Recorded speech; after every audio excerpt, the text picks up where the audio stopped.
Imagine starting your day in a tedious factory, surrounded by robots, when an unexpected alert changes everything. Suddenly, you're teleported into a chaotic world where you must face giant orcs, fierce wyverns, and hellhounds. Along the way, you meet people in need, a guy riding a bike in the weirdest way, and you begin unlocking powers that might be your only chance at survival. All this while searching for your missing family and relying on the most unlikely mode of transport to outlast the apocalypse. But before we dive into the video, don't forget to subscribe to the channel. It really helps us keep bringing you more content like this. Already subscribed? Alright, let's get into the video! The main character of this manhwa is one of the most unremarkable individuals you'll ever meet, working at a logistics center to make ends meet. Kim Jong-yum isn't too fond of his job, and you'll soon understand why. When he attempts to make small talk with the robot beside him, the machine simply ignores him and gets straight to work. That's exactly what he dislikes about the place. The entire logistics center is filled with advanced AI robots that handle most of the labor.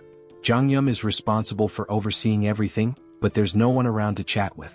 He often feels down, missing the warmth of human interaction, and sometimes wonders if he's in the wrong place. This all began 2 months ago, right after he was discharged from the military, marking the start of a streak of bad luck. The first blow was when his parents relocated to Wajongbu. As a discharge gift, they paid the deposit and 6 months' rent for his small apartment, leaving him to live alone near his old school. Thus, his solitary life was forced upon him. Though financially stable thanks to government support and his parents covering rent, he took his time searching for a job, hoping to find the perfect opportunity without rushing. Unfortunately, things didn't go as expected, and he faced rejection after rejection before even getting a chance to prove himself. After a month of job searching, he was going stir-crazy from boredom. One day, while venting to his sister about being the unemployed brother, she teased him mercilessly. During their conversation, she mentioned that many people were working as operators for delivery companies using AI robots to make things easier. His interest was piqued, which led him to this lifeless place where there's literally no one to talk to. Just as I'm narrating this, someone else calls out to him. This person looks rather grumpy and unpleasant at first glance, someone who could easily pass for the manager. Anyway, the senior worker informs Jong-yum that they're out of tuna stock, despite the system indicating there's still some. He tells Jong-yum to check the warehouse for any missing stock, and of course Jong-yum agrees with a forced smile. Let's be honest, he finds the robots much warmer than his cold-hearted senior. As Kim enters the warehouse, the door behind him begins to close. He quickly searches for the tuna, eventually spotting it, climbing up to retrieve it. Just then he hears the door slam shut with a loud thud. He tries turning the knob, but it's jammed. He calls his manager Shin, but there's no response. He briefly considers calling 911 but decides against it, figuring it's not worth the trouble since he's not in immediate danger. Instead, he takes a selfie and sends it to his sister, letting her know he's trapped. She initially teases him, but then mentions hearing a building collapse near her house. Naturally, Jong-yum gets worried and calls her, but when she picks up, she stays silent. Just as he starts thinking it might be a prank, the entire warehouse shakes and an emergency alarm blares. The atmosphere turns chaotic, with announcements urging evacuation. Trapped in the warehouse with no idea what's happening outside, Jong-yum bangs on the door, but no one responds. Panicking, he tries calling 911 again, only to find there's no signal. He's losing his mind, wondering if there's a full-scale disaster outside. Suddenly, he hears something pounding on the door from the other side, each hit leaving massive dents in the steel door like it's made of cardboard. Trembling, he backs away from the door, instinctively knowing things have gone terribly wrong, and if he makes a noise he's done for. Sweating, he drops to his knees, relieved when the pounding stops, though the noise and screams outside still terrify him. 3 days pass and he's still trapped inside, surviving on whatever food is available. With no one searching for him, he's convinced something catastrophic has happened. He wonders if there's a war going on and feels almost grateful to be stuck inside, thinking he might be safer here. The alarm, which used to blare constantly, has been silent since yesterday, giving him a bit of peace. However, with his phone's battery running low, he's unsure how long he can last. This might be his final note to the outside world, praying someone finds him soon and keeps his family safe. Just when he thought it couldn't get worse, a system window pops up, notifying him that he's been selected and should check his awakened abilities. At first, Jong-yum thinks he's hallucinating, but then another window appears, revealing he's gained his own personal subspace for storing items. He starts to wonder if there's some kind of drug in the tuna cans he's been eating for the last 3 days. Another digital notification pops up, informing him that a target has been designated and asking if he wants to store it. Without hesitation he confirms, and suddenly he feels himself falling, landing hard on the ground outside. Scrambling to his feet, he looks around only to find everything in ruins, debris and wreckage everywhere. He spots his senior lying dead nearby. As system windows keep flashing, our protagonist is too busy vomiting after seeing his senior's lifeless body.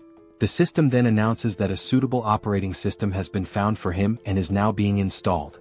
Suddenly he hears footsteps approaching from behind, casting a huge shadow over him, and he's almost certain this shadow isn't human. As the scene zooms out, we see a monstrous orc-like creature with sharp fangs and a massive blood-covered body. Jong-yun starts sweating profusely, trying to calm himself, hoping his worst fears aren't true. He convinces himself that the loud roar he heard 3 days ago might have come from a gorilla or a bear. Still, he doesn't dare look back and instead sprints away as fast as he can, running for his life. Panic rises as he realizes he's being hunted by a literal monster. In his frantic escape, he even steps on someone's entrails. He has no clue why an orc-like creature is here or why it's after him, but one thing is clear: he has to get away. Suddenly, a system window pops up, announcing that synchronization is complete and asking if he wants to enter the subspace. Without a second thought, Jong-yun says yes, just as the monster's hand swings at him. He leaps into the portal, leaving the monster trapped on the other side, groaning in frustration. Jong-yun is confused, wondering why the creature can't follow him. A floating drone appears, explaining that nothing can enter his subspace without his permission, as he is the master of it. The drone further clarifies that the subspace is completely under his control. Shocked, Jong-yun feels a strange sense of déjà vu seeing the drone talk to him. Looking around, he realizes he's back in the PAX Fulfillment Center warehouse, but now it's part of his new subspace. The place is filled with the same robots as before. The system then informs him that as he's entered the subspace for the first time, he will be rewarded with a mana stone. The stone materializes in his hand, but before he can figure out what it does, the monster outside begins pounding on the portal again, startling him. He momentarily forgets he's being hunted by a monstrous beast and asks the system if it's sure the creature can't get in. The system reassures him that nothing can enter without his consent. A new system window appears, informing him that the PAX Fulfillment Center is a 5-story facility with a total area of 10,000 pyeong, approximately 33,000 square meters, and contains everything necessary for improving customers' lives. It can ship products at speeds of 60 kilometers per hour, with a maximum shipment size of 2 meters. Jong-yun is just as baffled as anyone would be by all this information. The system adds to his confusion by stating there are only 2 minutes left until maintenance. Jong-yun, still disoriented, asks if the facility will shut down after 2 minutes. The drone confirms this and explains that he can use the mana stone to power the facility and maintain operations within the subspace. With 1 mana stone he can keep the facility running for 24 hours.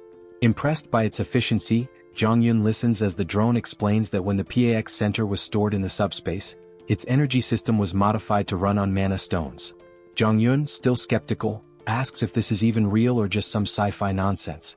Suddenly, the facility's lights shut off, and the drone begins flashing warnings. The PX system explains that the power has been cut, and if energy isn't restored, PX fresh products, items like fresh vegetables, meat and pre-prepared meals, could begin to spoil. Jong-yun realizes that in a chaotic world like this, where outside is a war zone, food is essential for survival. The power outage in the freezers and refrigerators could be a huge problem. He asks the drone if the mana stone can really replace electricity.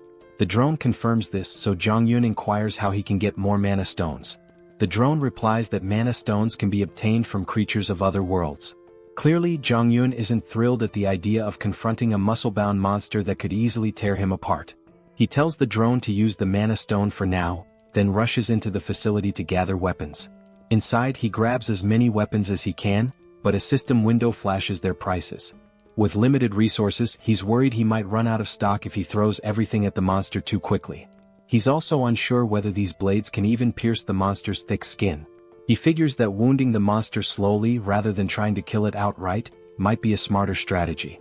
Since the creature can't enter his subspace, there's no rush to finish it off in one go. He'll focus on injuring it little by little, ensuring he doesn't waste resources or run out of weapons too quickly.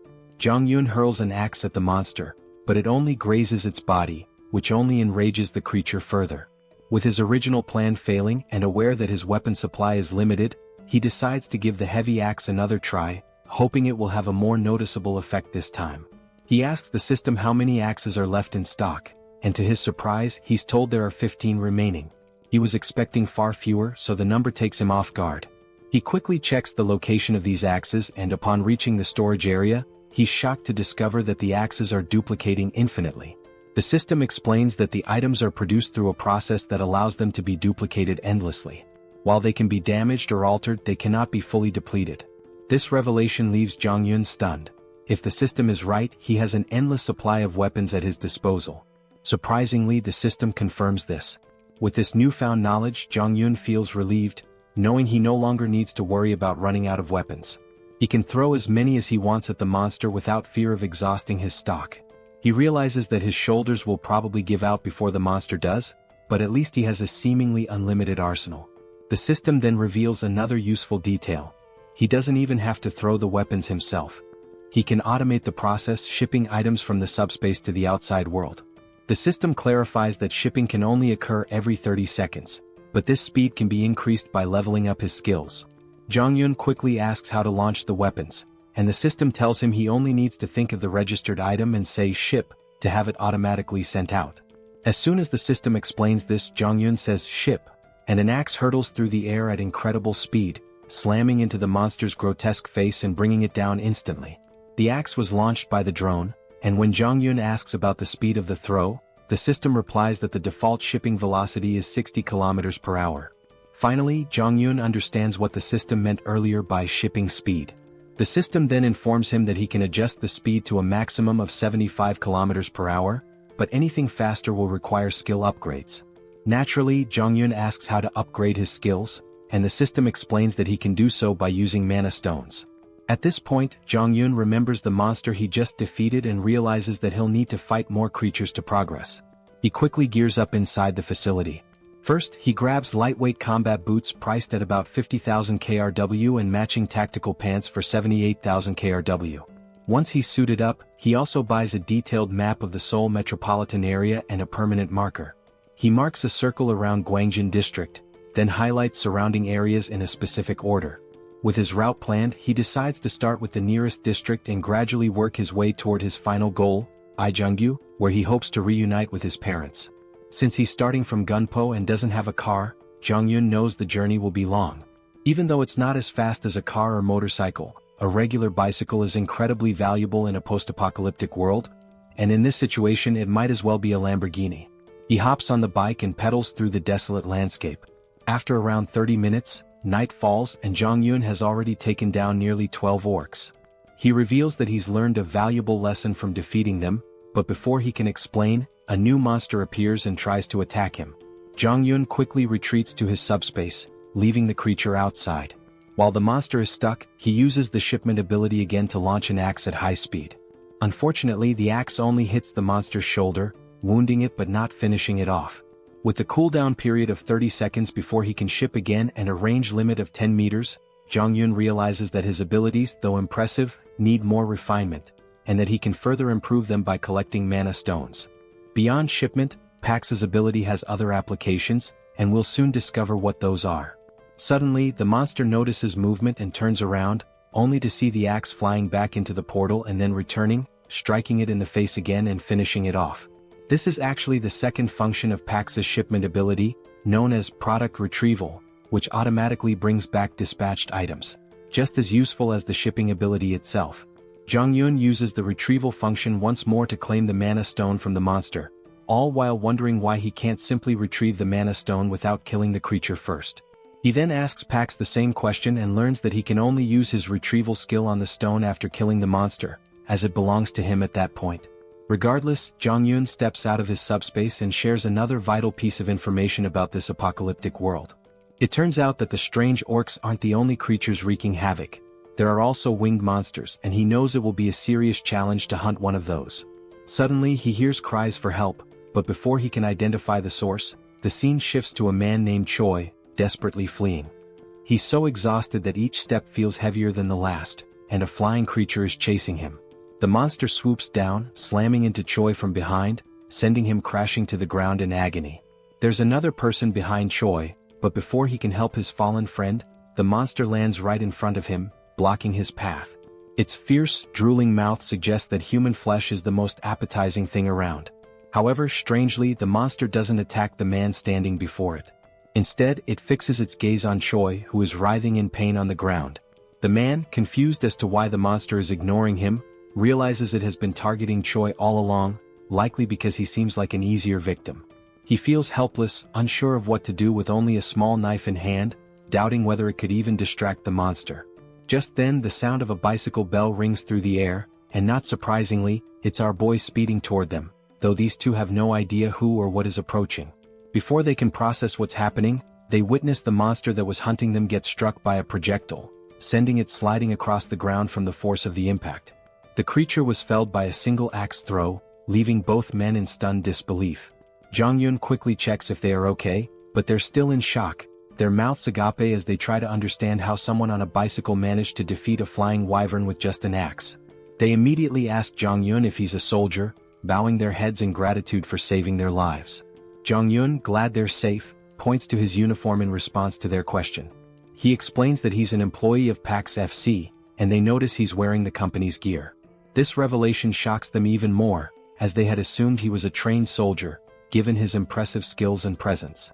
Even though he's not a soldier, his abilities are so extraordinary that if they hadn't seen it themselves, they wouldn't have believed someone could take down a wyvern with just an axe throw while riding a bicycle. Jong-yun is surprised to find out that these people are already familiar with the concept of abilities.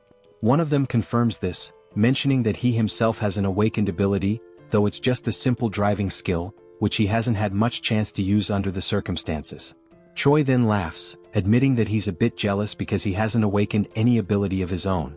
Jong-yun asks if there are more survivors nearby, and Choi explains that there aren't. They're currently in Block C, which houses a logistics center where many people gathered, but unfortunately so did the monsters. Most of the people were attacked, killed, or devoured, leaving only around 10 to 15 survivors who are now hiding in the underground terminal of Block E. He goes on to explain that they were searching for a drivable road and trying to collect essential supplies when the monster attacked them. The other man suggests that instead of continuing to talk there, Jong-yun should accompany them to their living quarters on the 4th basement floor. He assures him that the monsters have never breached that area, so they can sleep peacefully there, and even offer some snacks. Jong-yun considers the offer, clearly interested in seeing the vehicles they mentioned, as he's in desperate need of information about working transportation. Eventually he agrees to join them, though he remains cautious, unsure whether he can fully trust them. As they begin to walk away, we take one last glance at the dead monster lying on the ground. At that moment, Jong-yun discreetly retrieves the mana stone from the creature's body and slips it into his subspace, relieved that the two men don't know about his ability. This way he has an escape plan in case things go wrong. He can always retreat into his subspace if necessary. A while later they arrive at the basement, where they encounter a man who has just taken down an orc on his own. Choi rushes over to his friend, asking if everything is alright and what happened. The orc slayer assures him that all is well, explaining that the orc must have wandered in by accident. Fortunately, it hadn't spotted them, so they were able to take it out easily. No one was injured, but now they're less confident that the place is truly safe. Jong-yun meanwhile feels a surge of fear, realizing how perilous this area truly is. His thoughts are interrupted when the orc slayer asks who he is. Choi explains that Jong-yun is the one who saved them from the wyvern and used to work for PAX FC. He also mentions that Jong-yun is quite powerful, having taken down the wyvern with an axe throw from a distance. Everyone is both amazed and curious about what kind of abilities he might possess. At that moment, a woman rushes toward him, absolutely ecstatic that he saved Yongsu and Byung-kal. Overjoyed, she begins to do a little celebratory dance. The rest of the group starts to gather around, showering him with praise. Jong-yun tries to brush it off, modestly saying that he was only doing what was necessary. As he continues to receive so much attention, Choi steps in to break up the crowd, telling them not to tease the young guy. Just then, the orc slayer speaks up, revealing that everyone there has been working together for over a decade, and that Yongsu and Byung-kal are like family to him. He expresses his deep gratitude for saving them and introduces himself as Lee Jin-mak, the center manager of Daehoon Express Terminal. He even bows respectfully to thank Jong-yun for saving his two friends. After the introductions, Jin-mak gives Jong-yun a quick overview of the place. He explains that while they can't guarantee total safety, it's far more comfortable than being outside. They have a stockpile of food and water from the logistics center, and he encourages Jong-yun to eat as much as he wants and to make himself at home. Jean-mak adds that they have enough supplies to last for a while and can always get more from the logistics center if needed. However, Yong-soo interrupts, pointing out that the logistics center they're talking about has suddenly vanished. The group is left wide-eyed and speechless at this absurd news. Jean-mak immediately asks what Yong-soo means by this. Choi confirms it, explaining that the building has literally disappeared, which is why they were being chased by the wyvern. The others are skeptical, questioning how such a massive structure could simply vanish. Jean-mak, though stunned, eventually accepts the reality, reasoning that if monsters like the ones they've encountered are real, then a disappearing building might not be so unbelievable. Jong-yun remains silent, unsure whether the disappearance of the logistics center is connected to his own subspace abilities. Trying to calm the group, the manager urges them to focus, stating that regardless of the situation, they must dig through the tunnel. Staying here will only make things worse. He encourages everyone to stay strong, saying that their time has just come a little earlier than expected and that they need to start heading into the tunnel as soon as possible. The woman from before, now fired up, tries to rally the group, reminding them that even without the logistics center, they must keep moving forward and force their way through. Jong-yun turns to the manager, asking what forcing their way through actually means. The manager explains that everyone has homes elsewhere, and vehicles are essential for getting around. But with the roads blocked, they need to find a way through. Jong-yun's interest peaks at the mention of vehicles, and he asks for more details. The manager confirms they do have working vehicles but says all the roads are blocked. A golf course obstructs the north, containers block the east, and the southern Yangdong Expressway is completely destroyed. The only remaining exit is the tunnel to the west, but unfortunately, a group of wyverns has taken control of it. Up until now, they've survived by scavenging supplies from the logistics center, but now they have no choice but to push through. The manager then tells Jong-yun that he doesn't have to go through the tunnel since the blocked roads only affect vehicles, and there are other ways to escape on foot or by bicycle. Jong-yun, however, insists that he also needs a vehicle, believing it's best to take the tunnel route. The manager doesn't argue further and tells him he's welcome to join them if he's up for it. Jong-yun grins and says he'd be happy to work with them. He also thinks to himself that it's better to keep his abilities hidden for now. While the group seems nice, he knows they've been struggling to survive, and they might not be entirely forthcoming about their situation. Jong-yun understands their need for secrecy and plans to stay cautious as well. He then turns to the manager, saying he wants to check out the situation at the tunnel and the wyverns. He claims he's planning to scout ahead, but in reality he's eager to use his abilities to wipe out the monsters and collect more mana stones. The scene briefly flashes back to when Jong-yun defeated several monsters and saved up 5 magic stones. With these stones, he's now able to reduce the cooldown on his shipping ability to just 5 seconds. That's when he sees 3 new shipping abilities. The first is Precise Delivery, which locks onto a target and guarantees a hit. The second is Simultaneous Delivery, allowing him to send 2 items at once. The third is Automatic Delivery, which lets him deliver designated items automatically, with adjustable timing. While these abilities sound amazing, each costs 10 stones and Jong-yun can't wait to try them out, though he's still unsure about the exact function of automatic delivery. In the present moment, Jong-yun is grinning, thrilled about the mana stones he's collected and eager for his scouting mission to earn more, or so he thought. His excitement is quickly dashed when he finds himself stuck with Yong-soo, one of the guys he had saved earlier. When Jong-yun asks why he's tagging along, Yong-soo replies that it's too dangerous to go outside alone. Jong-yun dryly reminds him that he was the one being chased by the wyvern earlier. But Yong-soo insists that it doesn't matter. He can't let him go alone. Besides, he's confident that if needed, Jong-yun will save him again. Jong-yun recalls that Yong-soo mentioned he had awakened a driver's ability, so he asks if Yong-soo can see a message window or something similar. Yong-soo replies that he hasn't seen any window, but he feels deep down that he's awakened some sort of ability. It just hasn't fully developed yet. This answer isn't exactly comforting to Jong-yun, who starts feeling more concerned. As night falls, they zoom down the road on their bike at crazy speeds. Jong-yun is sweating in fear as he watches Yong-soo steer the bike with one leg while trying to maintain balance. When Jong-yun asks why he's driving like that, Yong-soo explains that the road is full of cars and it's hard to see. Suddenly, Yong-soo spots a wyvern ahead. Jong-yun quickly tells him to stop because he can't see anything.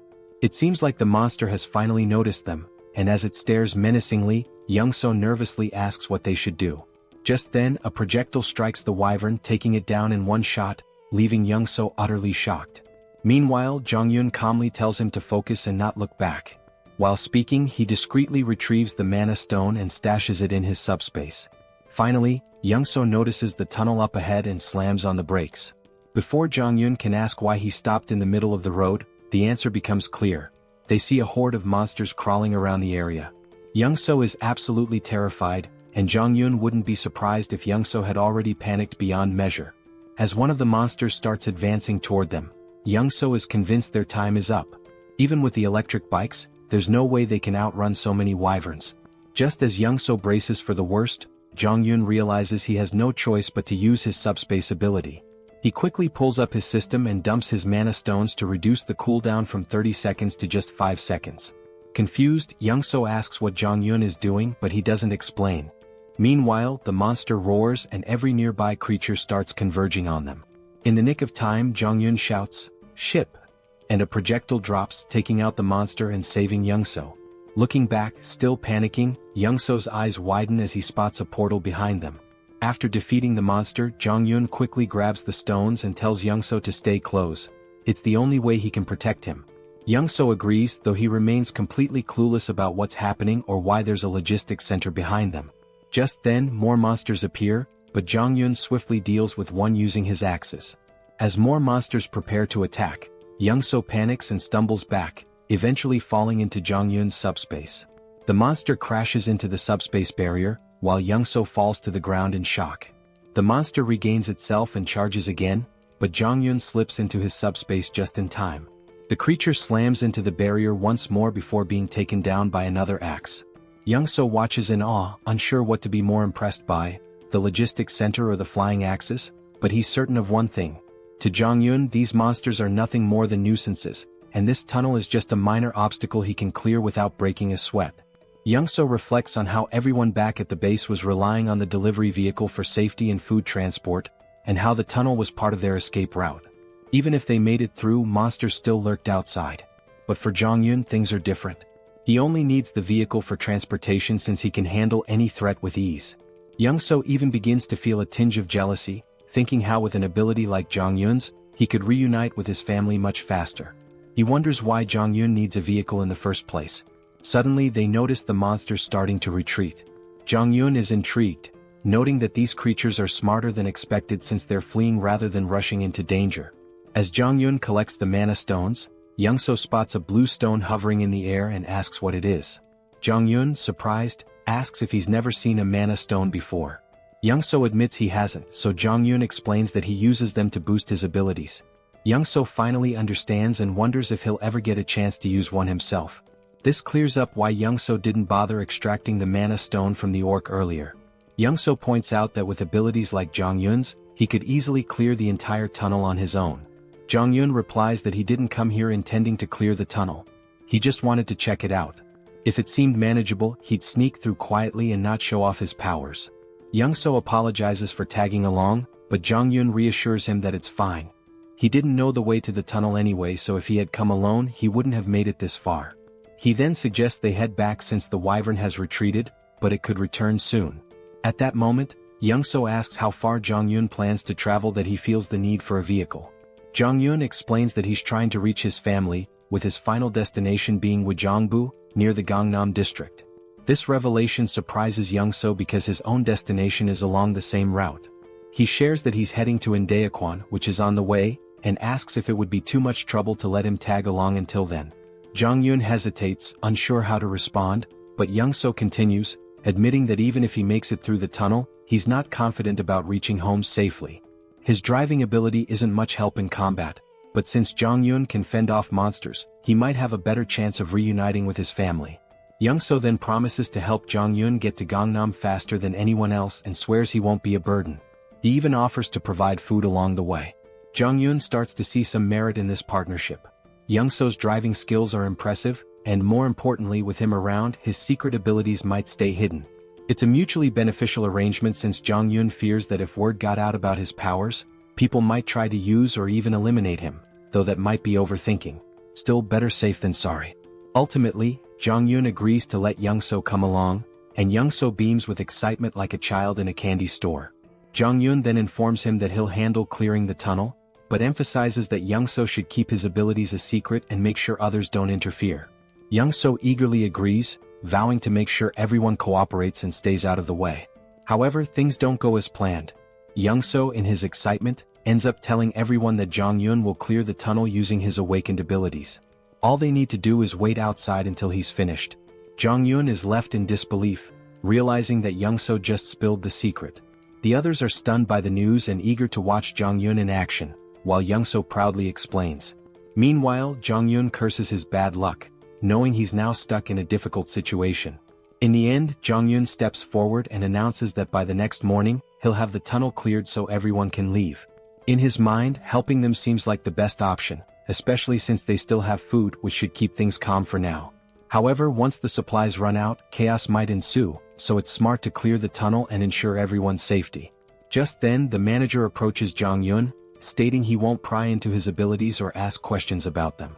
Instead, the manager expresses respect for Jong-yun's decision to help everyone. He offers some food from their reserves as thanks, which surprises Jong-yun. This level of generosity feels overwhelming. The manager explains that because Jong-yun risked his life scouting the tunnel, the least they can offer is a bit of food. Now that he's clearing the tunnel for them, they feel like they can't repay him enough. They apologize, saying that all they can offer is their gratitude. Jong-yun insists that he did it for his own reasons and that they don't need to go to such lengths. He tells them to keep the food for their families, but Young-so steps in, telling Jong-yun to accept it, reminding him that he also has a family to think about. At that moment, Jong-yun sees how eager everyone is to reunite with their loved ones, which fills him with a sense of sadness. He doesn't want to let them down. The next morning arrives, and when they reach the tunnel entrance, Jong-yun instructs everyone to stay back. He begins pedaling into the tunnel, determined to clear it out and return. As he gets closer, he spots the monsters ahead. But before the scene shifts to his battle, it flashes back to his childhood. We see a young Jong-yun with a sore eye from a fight with his sister. He complains to his father, leading to another argument with his sister, which ends with them brawling in front of their dad. That's when his father comments on how close they seem, reflecting on how he was an only child and always envied the bond between siblings. He tells them that, despite their fighting, they'll eventually realize how precious family is. Suddenly, their mother bursts into the room, sparking a lively argument between the parents. Jong-yun feels a warm sense of family in that moment. The scene transitions back to the previous night, where Jong-yun, seeing how excited everyone was about reuniting with their families, reflects on his own family memories. He knows they're relying on him to clear the path. They spend the night filled with hope and anticipation, waiting for Jong-yun to ensure their safety. After midnight, as everyone sleeps, Young-so wakes up to use the bathroom. Noticing that Jong-yun is missing, Young-seo heads outside and asks the patrolling guards if they've seen him. They tell him that Jong-yun mentioned stepping out for some fresh air a while ago. Curious, Young-seo walks further ahead, scanning the area, and eventually spots Jong-yun. He quickly asks why Jong-yun can't just go to sleep, to which Jong-yun replies that he can't sleep there. As Young-seo looks ahead, he's stunned to see the vehicle loaded to the brim with food and supplies. Completely baffled, Young-seo asks why Jong-yun is giving away so much. Jong-yun casually explains that he only loaded half the supplies to avoid weighing the vehicle down, but assures him it's more than enough for everyone. Young-seo is even more shocked when Jong-yun mentions that this is the last vehicle he had to load. The realization hits hard. If this is the last one, then Jong-yun must have packed the other 15 vehicles with the same amount of supplies. Jong-yun quickly tells Young-seo to keep this a secret from the others. Still confused, Young-seo points out that if Jong-yun is giving away all these supplies, what will they have left for their own journey? Jong-yun nonchalantly responds that they still have plenty of supplies.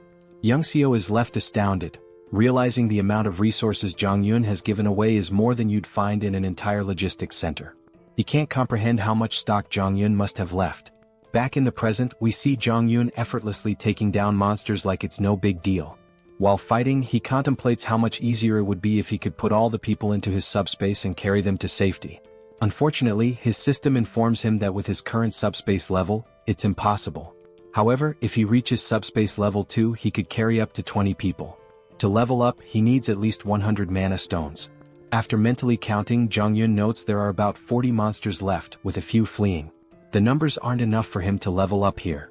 He realizes he'll need to find another way to gain experience, especially since he wants to eventually bring his family into the subspace. Suddenly, Jong-yun notices something strange among the fleeing monsters. A closer inspection reveals a stronger, more imposing version of a wyvern, clearly some kind of boss-level monster. Even Jong-yun is unsure of what he's facing. The scene then cuts back to the group waiting outside the tunnel, growing anxious about whether Jong-yun is okay inside. Finally, they see him emerge, pedaling his bike effortlessly, as if he's been out for a leisurely ride. His uniform is stained with blood, and the group anxiously watches until they see him smile. They burst into celebration, relieved that their mission was successful. It's finally time for everyone to part ways and reunite with their families. They thank the manager for sticking with them and wish him a safe journey home. Jong-yun hints that if they face any trouble, they should open the cargo hold. He's left a little surprise that might help. Curious but eager to continue, they get into their trucks and slowly make their way through the traffic. After crossing the tunnel, they wave their final goodbyes before heading in different directions. In the truck, Jong-yun sits in the passenger seat, still thinking about the monster he saw in the tunnel. He's unsure if it was really a wyvern since it fled before he could get a good look. He wonders if it was a leader or just an adult version of the monsters they've been fighting. His thoughts are interrupted by a disturbing crunching noise from under the truck.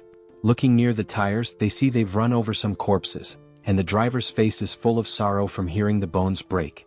Even Jong-yun notices the regret in his friend's expression, but they have no choice but to keep moving. The road is filled with bodies and wreckage, leaving no clear path.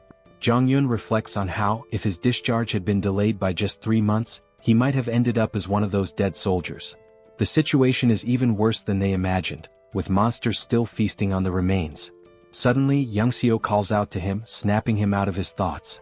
When Jong-yun looks ahead, he sees that the road is blocked.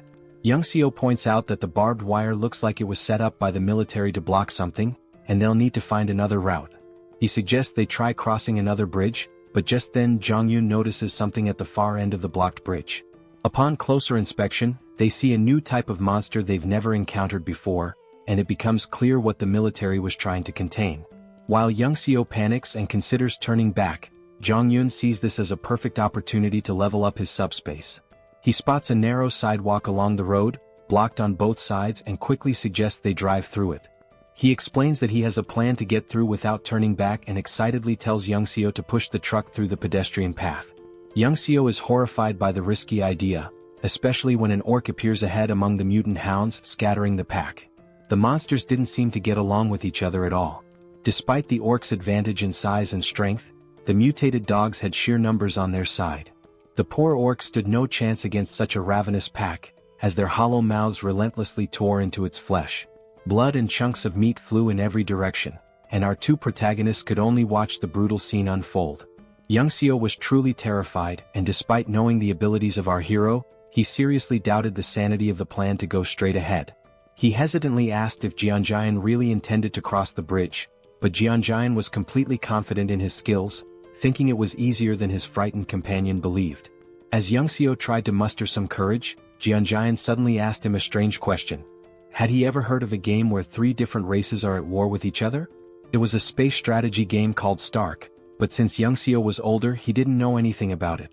Jeonjaen went on to explain a little about the game.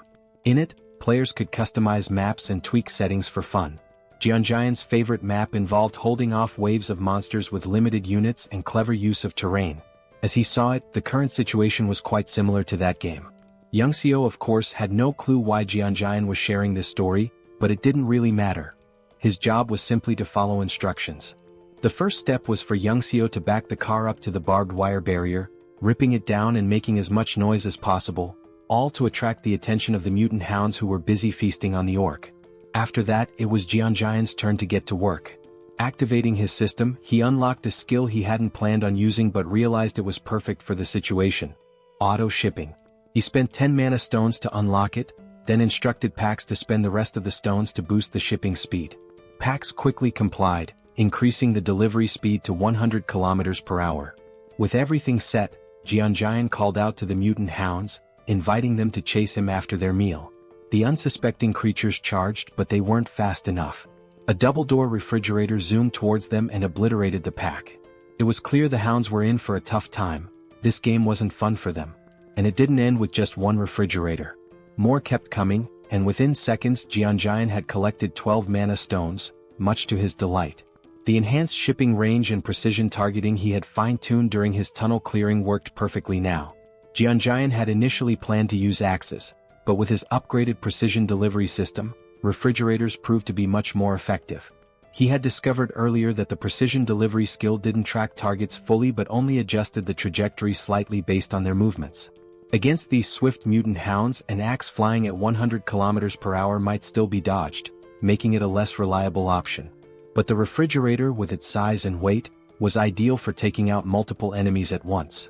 A mere graze from it was enough to crush several hounds. On top of that, the auto-shipping feature made things incredibly convenient. Jianjian didn't even need to monitor the battlefield anymore. The system automatically took care of any approaching threats. For now, our hero could just relax as the hounds continued their futile attempts to get closer. They howled with rage but were helpless against the flying refrigerators. As the battle raged on, Youngseo made the mistake of looking back. His jaw nearly dropped when he realized what he was witnessing. He had thought Jianjian could only throw axes, but what he saw was beyond his wildest imagination. Refrigerators flying through the air, one after another, every 2 seconds. The sheer number of refrigerators was unbelievable. Youngseo couldn't fathom why the logistics center would even have so many in stock. He began to wonder if Jianjian's system somehow replenished items, like how the axes were retrieved and reused. But how this worked with refrigerators remained a mystery. Youngseo stood frozen in shock, unable to comprehend what he was seeing. He didn't even notice when Jianjian came up to him and casually asked if he wanted something to eat. Yongsoo finally pieced things together and asked a question to confirm his suspicions. He wondered if it was possible that Jianjian's supply was actually infinite. Jianjian was a bit taken aback by the question, assuming Yongsoo had figured it out long ago, but clearly he hadn't. All this time, Yongsoo believed Jianjian was simply collecting the axes after each use to recharge them. He never imagined that Jianjian had an endless supply. In reality, Jianjian did collect the axes with his system, but only to prevent them from lying around and accidentally harming someone. Even after hearing this explanation, Yongsoo still found it hard to grasp the concept of infinite items. Once he gathered his thoughts, Jianjian asked again if he wanted anything to eat.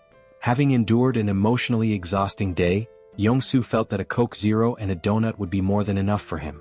As they quietly enjoyed their food, behind them, the delivery system was relentlessly scattering the mutant hounds. Yongsoo felt a bit embarrassed for underestimating Jianjian's abilities and his own naivety, but he was still grateful for the meal, even if it came from an endless stock. Jianjian was happy to share and thanked Yongsoo for trusting him from the start. He told Yongsoo that if he ever needed anything he should just ask since he had almost everything in stock. However, Yongsoo wasn't keen on overusing someone else's generosity. Jianjian had already done enough by clearing the path of monsters and helping him get home faster. Once they crossed the bridge, it would only take an hour for Yongsoo to reach his house. Jianjian was glad to hear his friend would soon be reunited with his family, though he could sense Yongsoo's worry about what might be waiting for him there. Yongsoo hoped his family was safe, and Jianjian understood the concern all too well. He was worried about his own parents and sisters as well. Wanting to give Yongsoo a gift, Jianjian noticed his friend's tattered clothes and thought he shouldn't return home like that. Plus, with the hounds still lingering, they had time to resolve the clothing issue. The only question was what style Yongsoo would prefer. Feeling a little uneasy about receiving even more help, Yongsoo didn't refuse.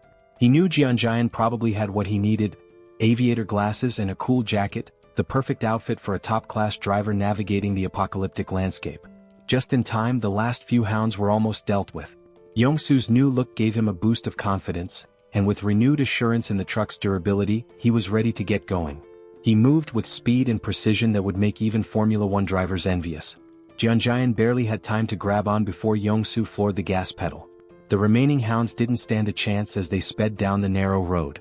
Yongsoo handled the driving with lightning speed, so much so that it seemed like they'd reach his home in just 20 minutes. But Jianjian had to hold on for dear life as the truck zoomed over broken roads as if they were smooth highways.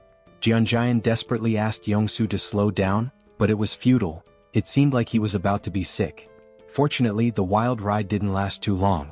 They finally arrived at Yongsoo's destination, or rather what was left of it. His home was now nothing more than a ruin. Yongsoo stands in front of his house, looking out at the wrecked buildings through the window. The destruction is overwhelming, and he tries to reassure himself that these buildings were just old. That's why they crumbled. But deep down, Yongsoo's hands are shaking. He's right at his own doorstep, frozen with fear, dreading what might be inside. The thought haunts him: what if his family isn't there? What if he opens the door to find their lifeless bodies? The fear feels suffocating. He keeps repeating that they're safe, that when he opens the door, everything will be okay. But his hands won't move. He's paralyzed, unable to turn the handle. Kim, standing behind him, watches, understanding exactly what Youngso is feeling. He had driven like a maniac, covering a journey that would normally take an hour in just 20 minutes, fueled by the hope of reuniting with his family. It shows just how desperate he was to get here. But now, standing before the door with the potential of finding something horrifying, Youngso can't bring himself to move. He knows that if he finds death behind that door, it might destroy him too. Sensing this, Kim steps forward, places a supportive hand on Youngso's shoulder, and offers to open the door for him. Youngso freezes, frustration and fear etched on his face. Almost on the verge of tears, he pleads with Kim to do it. Kim, understanding the fear of facing one's worst nightmare, steps up to the door. If he were in Youngso's position, he'd be scared too, wanting someone else to open it for him. Turning back to reassure Youngso one last time, Kim tells him he's about to open the door. But before Kim's hand reaches the handle, the door opens from the inside. Both Kim and Youngso freeze in shock. Youngso's eyes widen as he sees his wife and daughter standing there. His wife calls his name softly, her voice warm, and his daughter shouts, "Daddy?" Youngso's wife starts crying, and soon he's breaking down too. She runs to him, and the three embrace tightly as if they'll never let go. It's a deeply emotional moment. Kim, standing a short distance away, watches quietly, giving them space. Through tears, Youngso asks his wife how she knew to open the door. She explains that she heard voices outside and saw him through the peephole, which is why she opened it. His daughter, still crying, blurts out, "Dad, I hate you. Why did you make me wait so long? I was so scared." After a while, Youngso's wife notices Kim standing in the background and asks, "Who's this?" Only then does Youngso remember Kim's presence. But before he can respond, Kim's vision blurs and suddenly he collapses. Youngso shouts for him, but Kim can't hear anything. His body is shutting down, and after 3 or 4 days without proper sleep, exhaustion finally overtakes him. Darkness envelopes him and he slips into a dream. In the dream he's struck, but not by a fist, by a pillow. Standing over him is his older sister, holding the pillow with a playful grin. She swings it at him, knocking him down, and Kim yells at her, asking why she hit him so hard. "It hurts," he complains, but she just rolls her eyes and says, "Hard? That was a soft hit. You're such a crybaby." She's unfazed, brushing it off as nothing. Meanwhile, Kim is ready to run to their dad and tell on her. He storms off, determined to complain, but his sister couldn't care less. She stands tall, holding the pillow like she's won the pillow fighting championship of the month. Suddenly the scene shifts. Kim's dad is sitting with him and his younger sister, trying to mediate a sibling quarrel. He calmly explains that, annoying as they might be, family is precious. One day, Kim will realize how lucky he is to have them and how much love there is in their little fights. His father reminds him that, no matter the arguments, their bond is something to treasure. Just then, Kim's mom storms into the room, scolding his dad for not helping with dinner when she asked. She's frustrated, telling him she needed help, but there he is, just lounging around.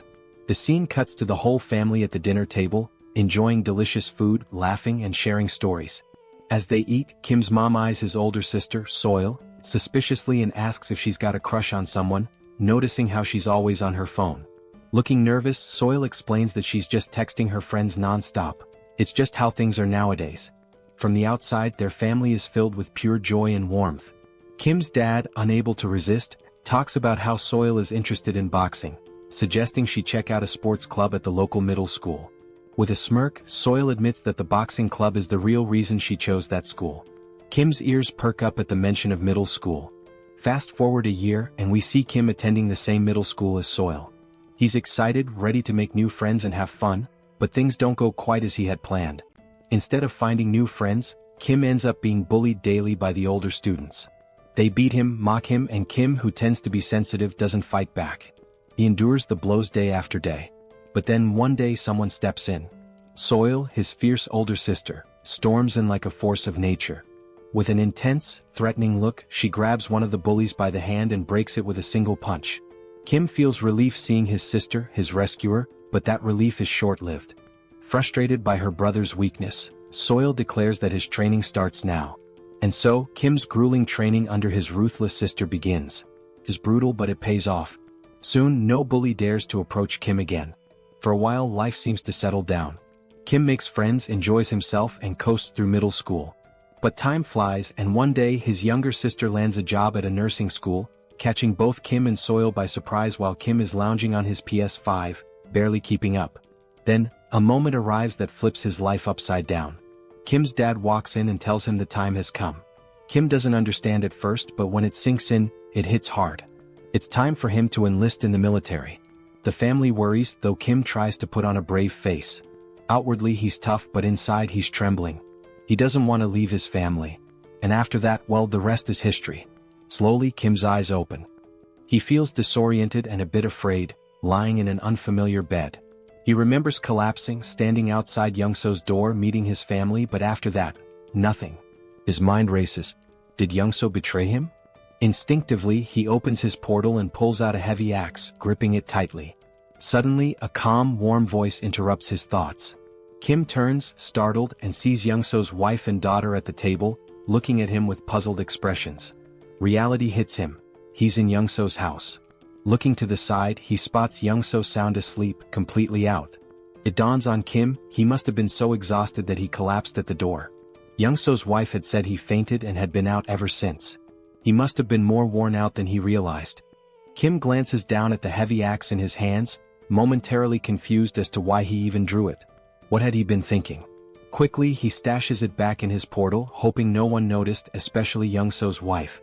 She didn't need to see that. He asks how long he's been asleep, and she tells him it's only been a few hours. Then the mood shifts. With a soft smile, Youngso's wife begins to thank him, expressing her gratitude for everything he's done. Kim can feel the weight of her words, how he saved Youngso's life and brought him home safely. The gratitude in her eyes and her slight bow make him feel uneasy. Kim isn't used to this, feeling awkward and a little nervous, wanting to brush it off as no big deal. He thinks about how Youngso had helped him too. It hadn't all been on him. Just then Youngso wakes up. Still groggy, he chimes in to back up his wife, insisting that Kim had done far more than he lets on. Youngso makes it seem like driving Kim here was nothing compared to Kim saving him again and again. To Youngso, Kim was a true lifesaver. Even if Youngso hadn't made it, he believes Kim would have come through on his own. Then Youngso's wife changes the subject, saying everyone must be hungry. The atmosphere shifts once again as Kim's stomach growls, reminding him he hasn't eaten in what feels like ages. She mentions that Youngso had refused to eat without him, waiting until Kim woke up. Kim can't help but smile. Youngso, with that goofy grin, is all about eating together. With a warm chuckle, they decide it's time to dig in. Suddenly, Kim finds himself staring at a bowl of kimchi stew in front of him. The sight alone makes his mouth water. The smell pulls him back to memories of his mom, filling him with a bittersweet sense of warmth. The food isn't fancy. Youngso's wife even apologizes for the limited ingredients. But to Kim it doesn't matter. This is his favorite meal. After everything he's been through, nothing feels as comforting as kimchi stew. The first bite? Pure bliss. The moment the stew touches his tongue, it's like fireworks going off in his mind. Every cell in his body feels alive. The flavor, the warmth, it's almost unreal. And just like that, he's taken back. Back to when he'd sit down to meals with his family, back to simpler times. But as the meal ended, Kim felt a wave of sadness. For the first time in 3 months, he'd had a meal that reminded him of home, of family, and the ache of missing them overwhelmed him. The others noticed his quiet sadness, which shifted the conversation back to their journey. He mentioned their next stop was Gangnam, and Kim froze, realization hitting him. He was stunned, unable to fully grasp what Youngso was saying at first. It all felt strange. Then Youngso laid it out. He'd already discussed it with his wife, who insisted that since Kim had helped Youngso reunite with his family, he should return the favor. Kim was still confused. Even if Youngso took him to Gangnam, how would he safely return on his own? They stepped outside to get some fresh air, and that's when Youngso explained his plan. He'd drive Kim to Gangnam in his truck, and Kim would leave his electric bike with him. Once they reached Gangnam, Youngso would use the bike to get back home. Hearing this, Kim started to feel more at ease, but something still didn't sit right with him. Why was Youngso risking so much to help him? Sure, Youngso was an amazing driver, and with the bike he could avoid most threats. But Youngso didn't have any fighting skills, so if he encountered a large monster, it'd be over. With a truck full of supplies and his family safe, why was he risking it all? Unable to shake his doubts, Kim finally asked the question that had been weighing on him. Why was Youngso putting himself on the line for him? Youngso smiled knowingly, like he'd expected the question. Then he revealed his reason. Why had Kim helped him in the first place? Kim hadn't asked for anything in return or demanded any favors. He just helped. Without Kim, Youngso wouldn't have survived that tunnel. Now, he wanted to return the favor because they were in the same boat. Kim might have special powers, but that didn't make his life any less challenging. Youngso understood what it felt like to be desperate, clinging to the hope that his family was safe somewhere. That's why he'd risked the tunnel, and now he wanted Kim to feel that same happiness of reuniting with loved ones. With a sly grin, Youngso reassured Kim that he wouldn't take unnecessary risks. He was confident his driving skills would get him out of any tough spots, so Kim didn't need to worry. Then Kim had a flashback to when he first set out for the tunnel and saw a car with keys inside. Youngso could have left the group behind, but he didn't. He stayed and helped. That's when Kim realized Youngso wasn't about to leave him. He just didn't want to admit how far he'd go to help. Kim smiled and agreed, but with one condition. If Youngso was coming with him, he had to bring his family along. Kim explained he'd upgraded his subspace, allowing him to bring others inside. Youngso's family would be safer there than staying behind. Without hesitation, Youngso put on his signature shades and gave a confident grin, ready to drive with his top-tier skills. Meanwhile, Kim had upgraded his subspace to level 2, using 16 out of his 116 mana stones, allowing it to hold up to 20 people. The system informed him it would cost 6 mana stones per day to maintain, but he didn't mind. The system also asked if he wanted to enable external presence in the portal, and he agreed. A few months later, Youngso, his wife and daughter entered the subspace, astonished at what they saw. The expansive Logitech Center was stocked with endless resources. Kim introduced PAX to Youngso's family, and Youngso assured them that PAX would handle anything they needed. Everything was available in abundance and they could use it freely. Youngso's wife looked astounded as if she couldn't believe it. Kim told them he had some tasks to attend to and encouraged them to enjoy the place for now. Youngso then turned to his daughter, asking if she wanted to play princess with him, and they looked so happy together. Kim couldn't help but smile as he watched. Then something new happened. Kim unlocked a new ability, a laboratory where he could combine, classify, and transform any item in his subspace. Instantly, the possibilities seemed endless. Kim sat there, his mind racing as he began to wonder if his powers were truly what he had thought all along. He remembered the first time he'd unlocked his ability, which he called Subspace. Back then, it simply allowed him to store anything he wanted. If he stored an apple, it would stay in his subspace permanently. But then, due to a strange accident, he ended up storing the entire Logitech Center, which caused his ability to evolve.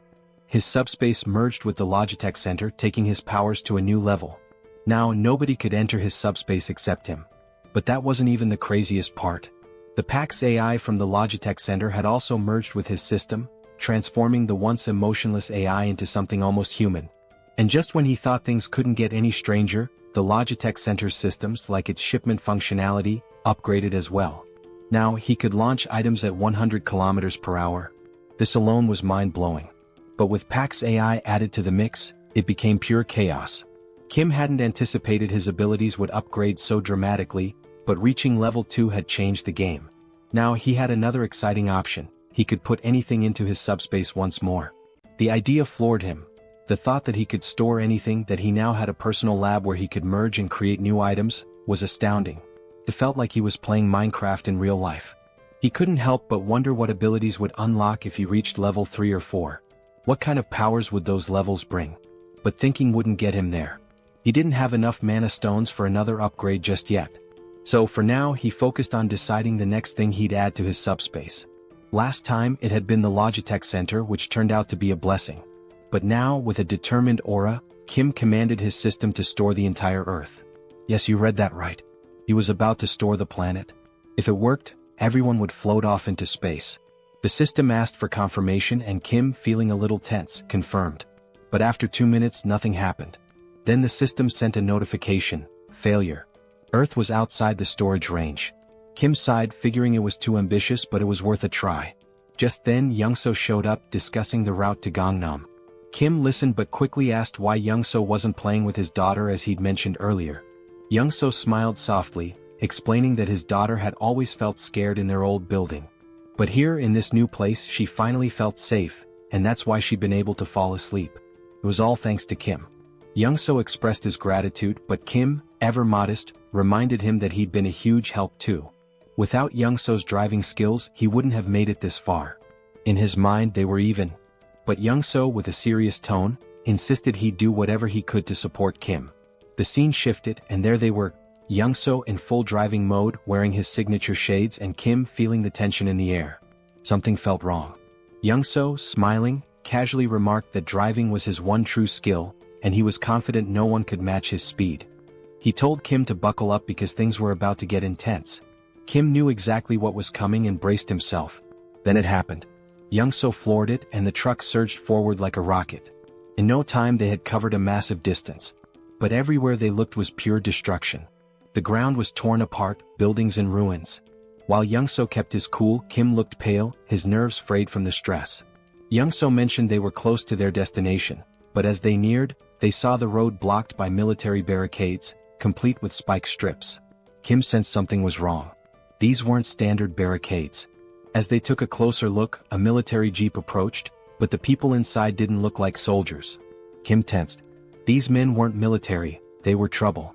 Kim knew that if they tried to escape they'd be shot down. Young-so, tense now, asked what to do. Kim opened his portal, telling Young-so to get in, and assured him he'd handle it.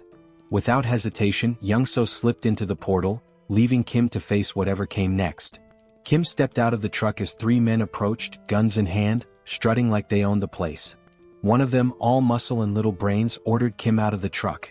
Kim, barely holding back a smirk, stared them down with a cold glare. Without a word he got out.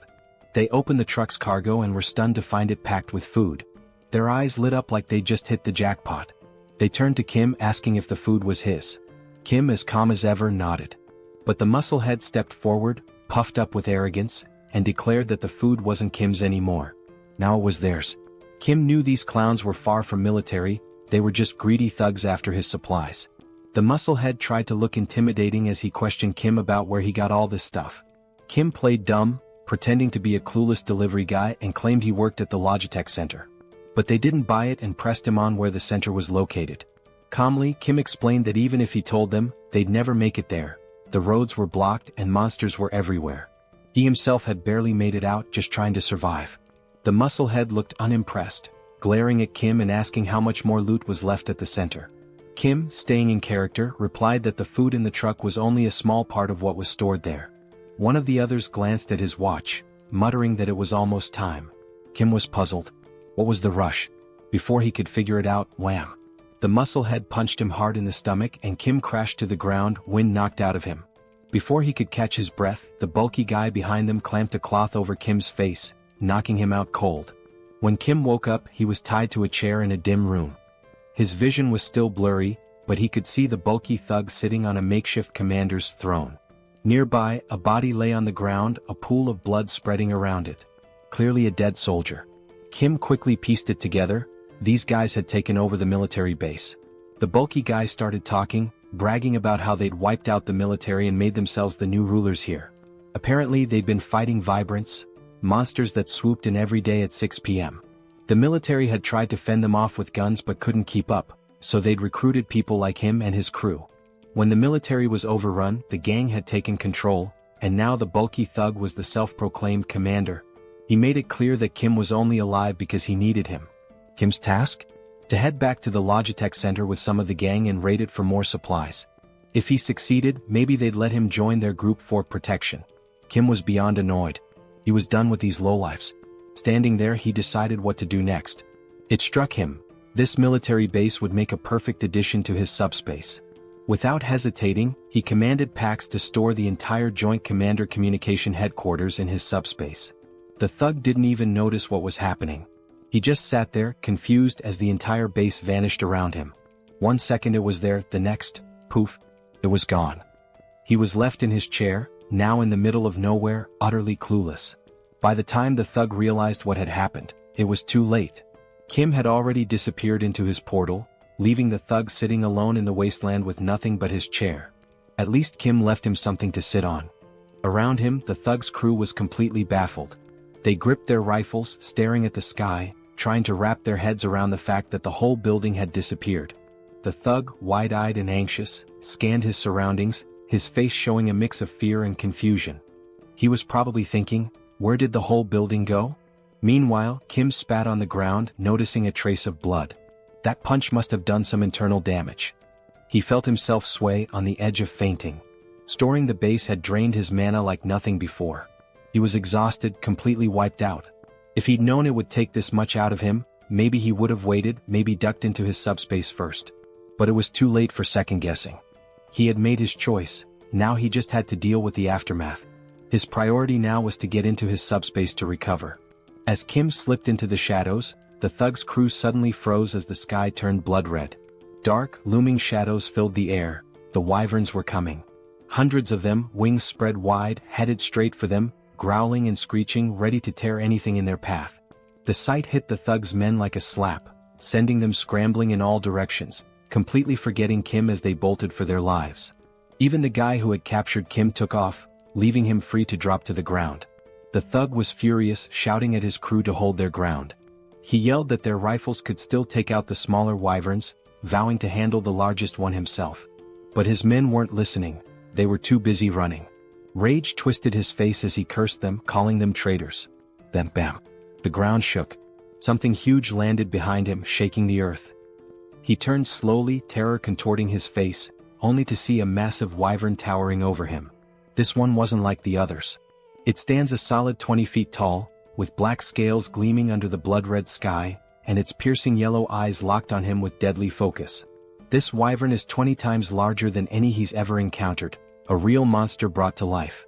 Amidst the chaos, we see Kim slipping into his subspace, bringing along an injured soldier. The system pings asking if Kim wants to allow the outsider in. Kim nods, weary but resolute, and both are let inside. Kim feels exhaustion pulling him down even further, and he knows he's just seconds from passing out. His mind races, he barely managed to sneak himself and the soldier in, and he realizes he'll have to be careful with these aftereffects. Storing something as massive as a whole base during such a critical moment might be risky next time. The black-scaled wyvern is still looming behind, its fierce gaze fixed directly on him, making Kim wonder why it's so intensely focused on him.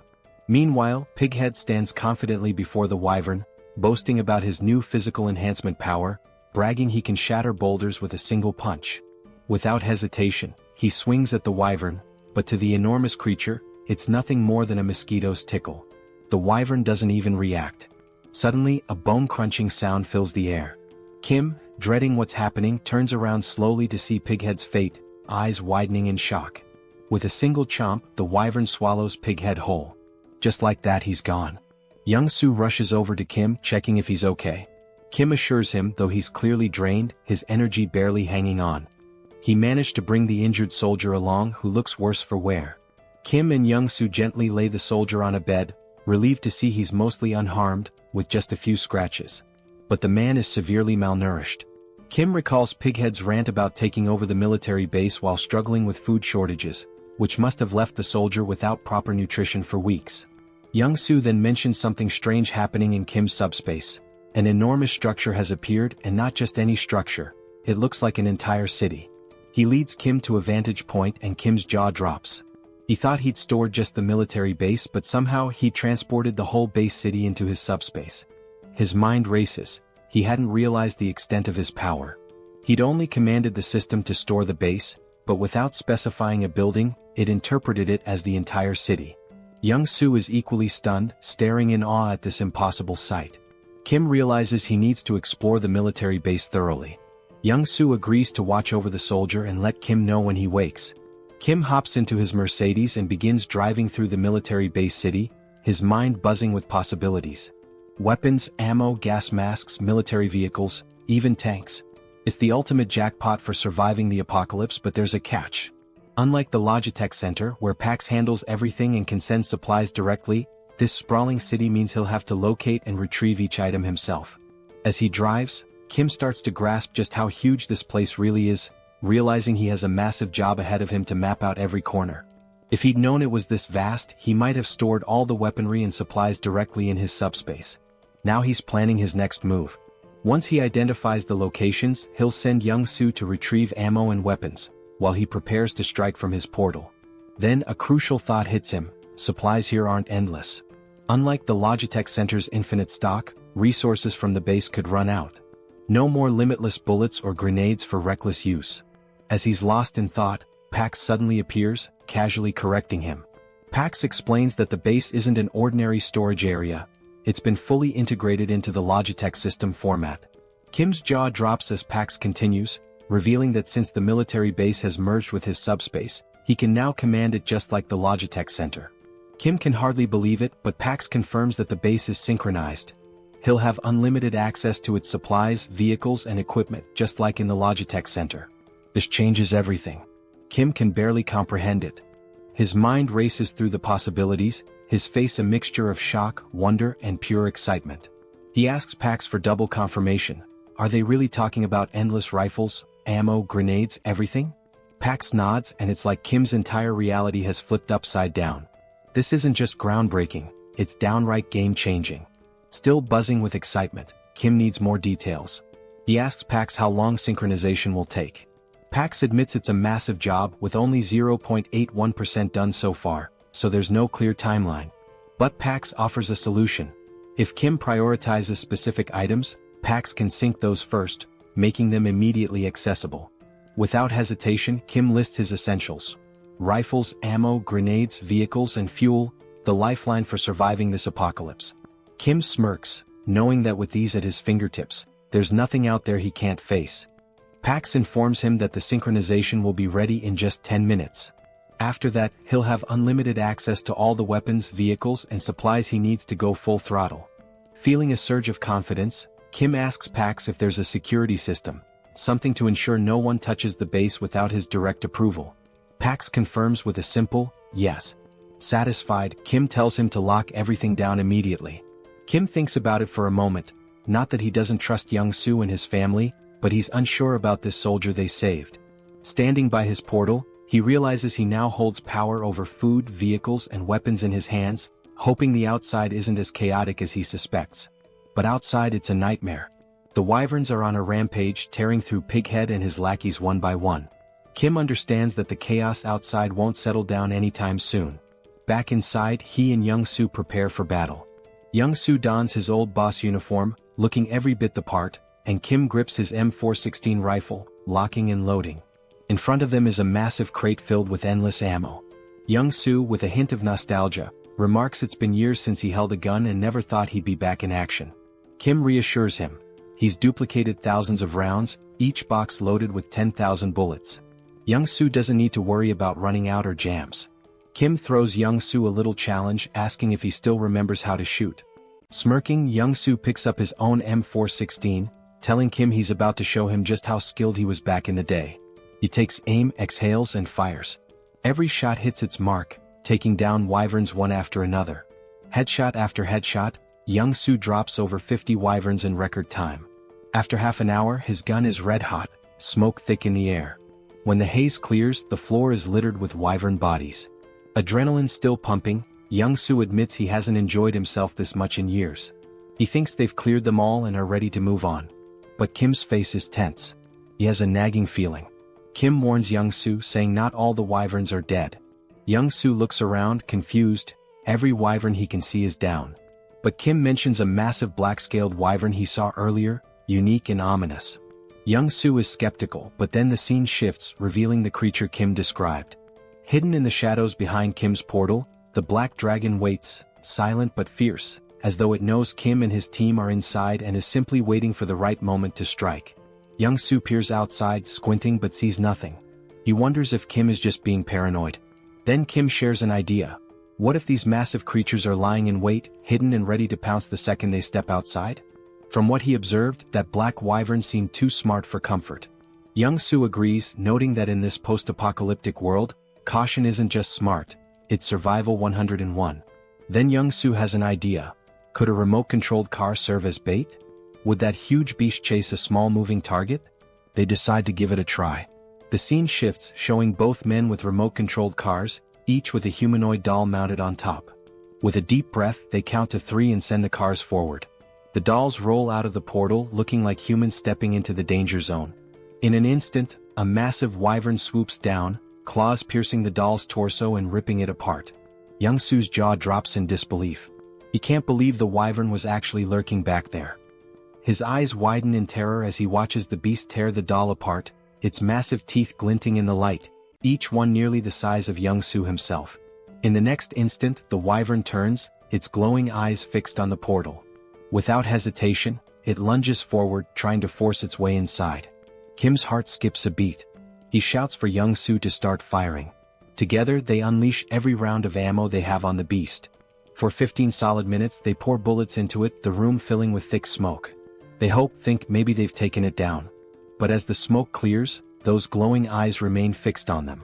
The wyvern, undeterred, shoves its head closer, drool dripping as it tries to devour the portal itself. Young-soo and Kim stumble back, horrified. They can see every detail of the wyvern's mouth, its deadly teeth just inches away. Young-soo is stunned. How is this creature still standing after all this firepower? Kim recalls that Pighead mentioned a similar wyvern, a beast that shrugged off all the military's attacks, forcing them to retreat. Kim realizes it must be the same one.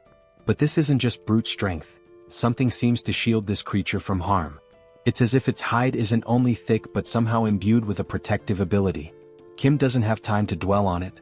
He grabs a couple of grenades, hurls them into the wyvern's mouth and smirks. Let's see if that hide's tougher than a grenade. The grenades explode with a deafening bang, filling the portal with even more smoke.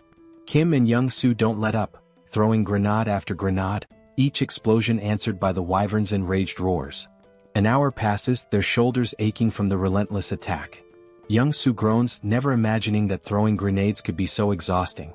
Kim's shoulder feels like it's about to give out, but the wyvern remains calm as ever, with its fierce gaze locked on the portal. They're trapped. How are they supposed to escape with this beast guarding the exit?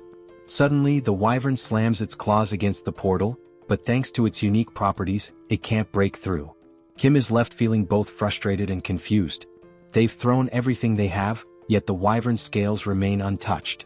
Finally, with what seems like a snort of boredom, the wyvern turns away and flies off.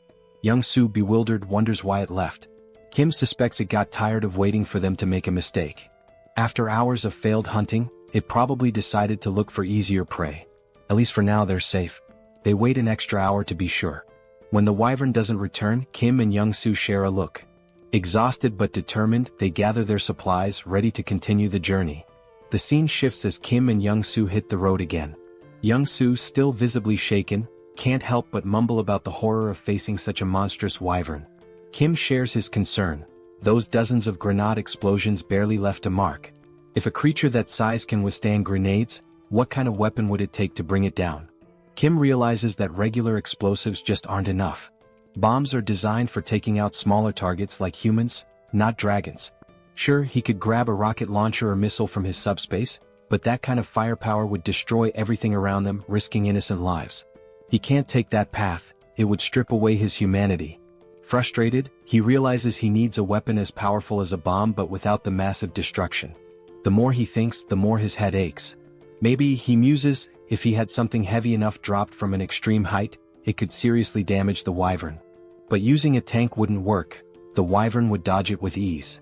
He needs something small, heavy and lethal, but such a thing doesn't exist yet. He's stuck with just grenades and guns. Just as he resigns to the situation, he decides to check his magic stones. When he glances at his crystal, he's stunned. 314 magic stones. How did he get so many? He recalls killing dozens of orcs and goblins and barely gathering 50 stones, but perhaps wyverns yield more.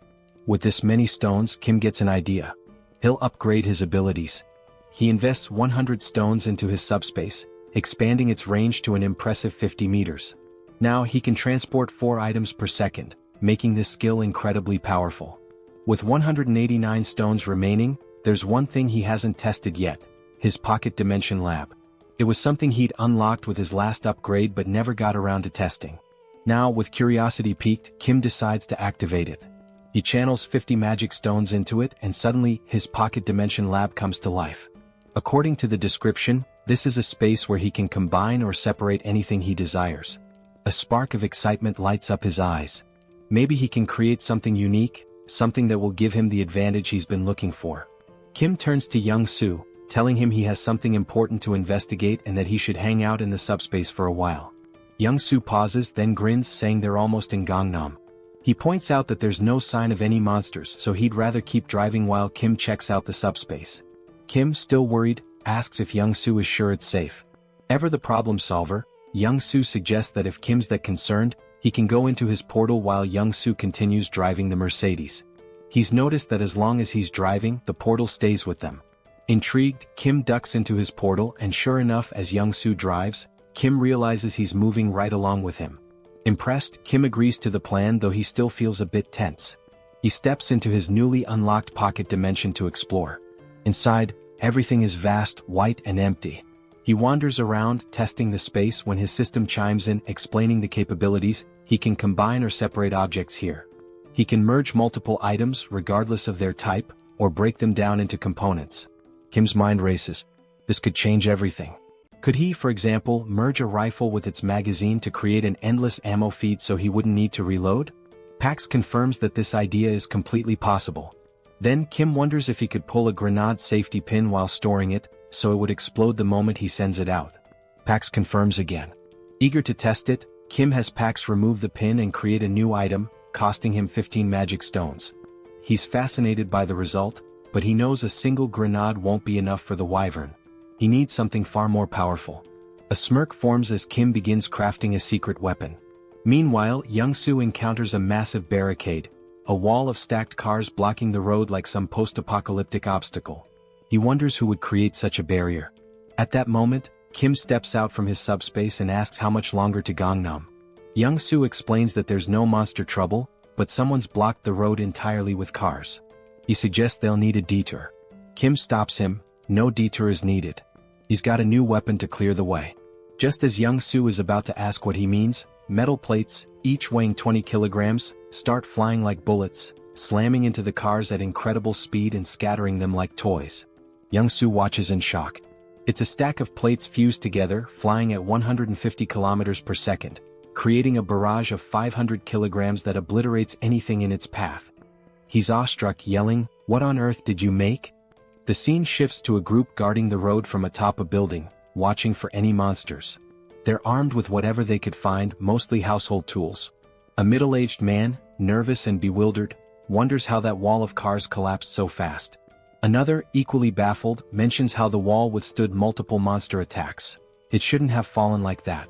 Then, through the smoke, they see a jeep charging forward, picking up speed until it stops right in front of their building. The men grab their weapons, a wooden stick among them, and stare, stunned. Who are these people? Soldiers, they assume, since they're arriving in a military jeep. Slowly, the black-tinted window of the car rolls down, and Kim smiles up at them, asking kindly, "Is Nurse Kim Jui here?" The scene shifts again, moving into a flashback. Kim's second sister, the middle child, gives him a flying kick so powerful he nearly faints. She huffs in frustration, while Jui, the eldest sister, calmly studies, telling her siblings to quiet down since she's preparing for an exam. Kim and his other sister are stunned, mouths wide open. The middle sister, concerned, asks Jui if she's feeling okay, wondering why she's suddenly so intense about studying. Jui snaps, asking if it's really that shocking for her to study hard. Kim, dead serious, turns to the middle sister. "Yeah, she definitely doesn't look well. We should call Mom. She's lost it." Jui's frustration erupts as she starts shouting, asking if they'll ever let her study in peace. Kim explains that Jui, who is 8 years older than him, only started taking her studies seriously when he was around 7. Since she'd never sat still for more than 30 minutes before, her sudden shift had the whole family on edge. With big worried eyes, Kim and his other sister drag their mom over to Jui, pointing out that their big sister has completely lost her mind. Even their mom looks concerned. Jui can't believe it. Her own family doesn't think she's capable of doing anything with her life. Frustrated, Jui finally reveals her secret. Proudly, she holds up a medical textbook and declares her dream: she's going to be a doctor. She announces, "Even if the world ends tomorrow, today I'll still help those in need."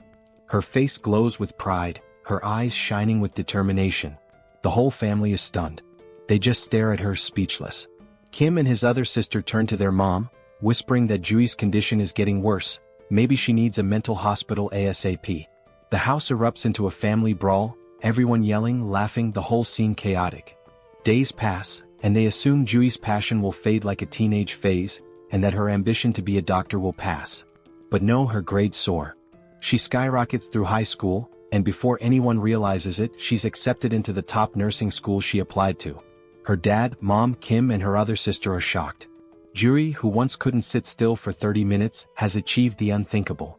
In the present, Jui stands frozen in shock, staring at Kim, who's come back to find her. It's all real, her journey, her family, her dream, and now this reunion. Tears start streaming down Jui's face, her cheeks red with emotion. Kim stands before her, his eyes filling with tears too, overwhelmed. Barely able to speak, Jui, still sobbing, asks Kim how he made it this far and if he's hurt. Kim, equally emotional, tries to reassure her, saying he's fine, nothing happened. Young-soo, watching from behind, smiles warmly, whispering to himself, grateful that Kim's sister is safe. Kim and Jui finally embrace, holding each other tightly, letting the weight of the world fall away, if only for a moment. Once they calm down, Kim wipes his tears and introduces Young-soo, explaining how much he helped him get here safely. Young-soo bows respectfully, introducing himself, and Jui, deeply grateful, introduces herself as Kim's older sister, thanking Young-soo for protecting her little brother in this apocalyptic nightmare. With a small, mischievous smile, Jui suddenly reaches into her pocket and tells Kim she has something for him, figuring he hasn't eaten well in all this chaos. She hands him a chocolate bar, but Kim stops her, saying, "I'm really full, sis. Actually, I've got enough chocolate to last me a lifetime." Then, Kim's expression turns serious as he explains that he has a critically injured patient. Jui's face shifts to concern, and she asks where the patient is, insisting they bring him to her immediately. But Kim explains that the patient isn't in the car. He's in Kim's subspace. Jui's jaw drops, her eyes wide with shock. "Kim, you have an ability too?" Kim nods, explaining he unlocked a power called SUBSPACE, where he can open a portal to a hidden area that only he and those he invites can enter. He laughs a bit nervously, noting that it might scare people if they saw it, so he suggests they find somewhere private. Jui agrees, noting the people around, and they decide to head inside the hospital for privacy.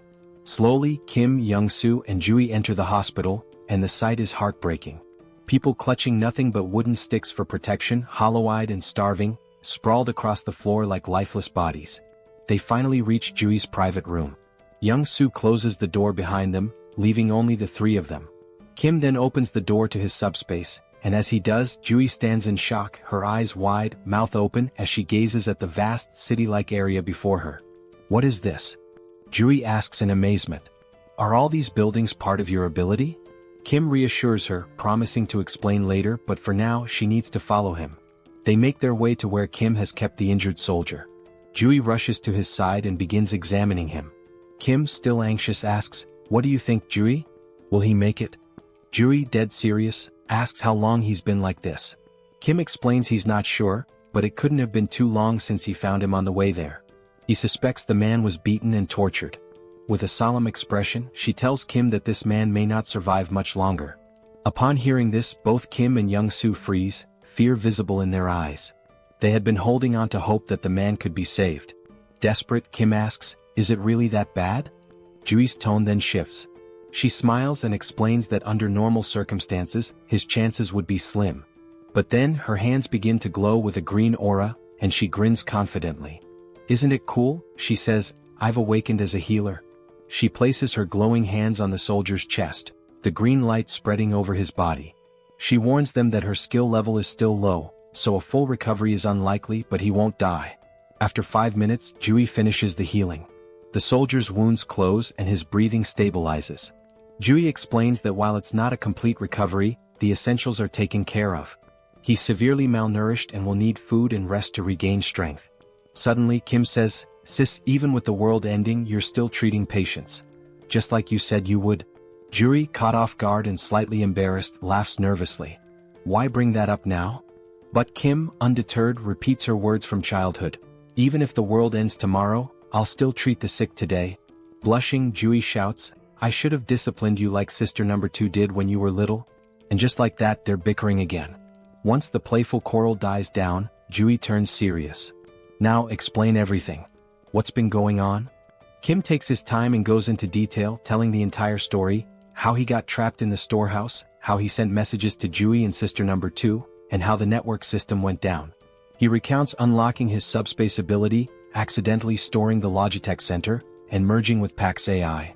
He talks about meeting Young-soo and their journey here. While Kim is telling the story, Jui is devouring a meal as if she hasn't eaten in days.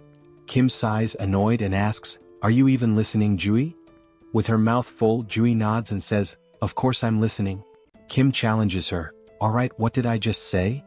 Juri, clearly distracted, fumbles and gives a brief summary missing most of the important details. Kim groans but lets it slide, chuckling a little. It turns out the delicious meal was prepared by Young-soo's wife, who introduces herself to Juri. Juri smiles warmly and says, "Nice to meet you, I already love you." They all laugh together.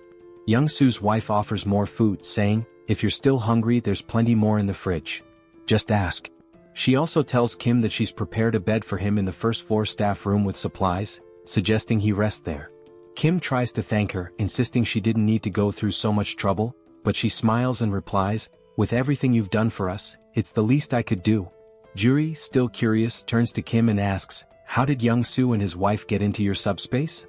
Kim, exasperated, groans, "I literally just told you this whole story, Juri." But Juri shrugs, so Kim sighs and begins the story again.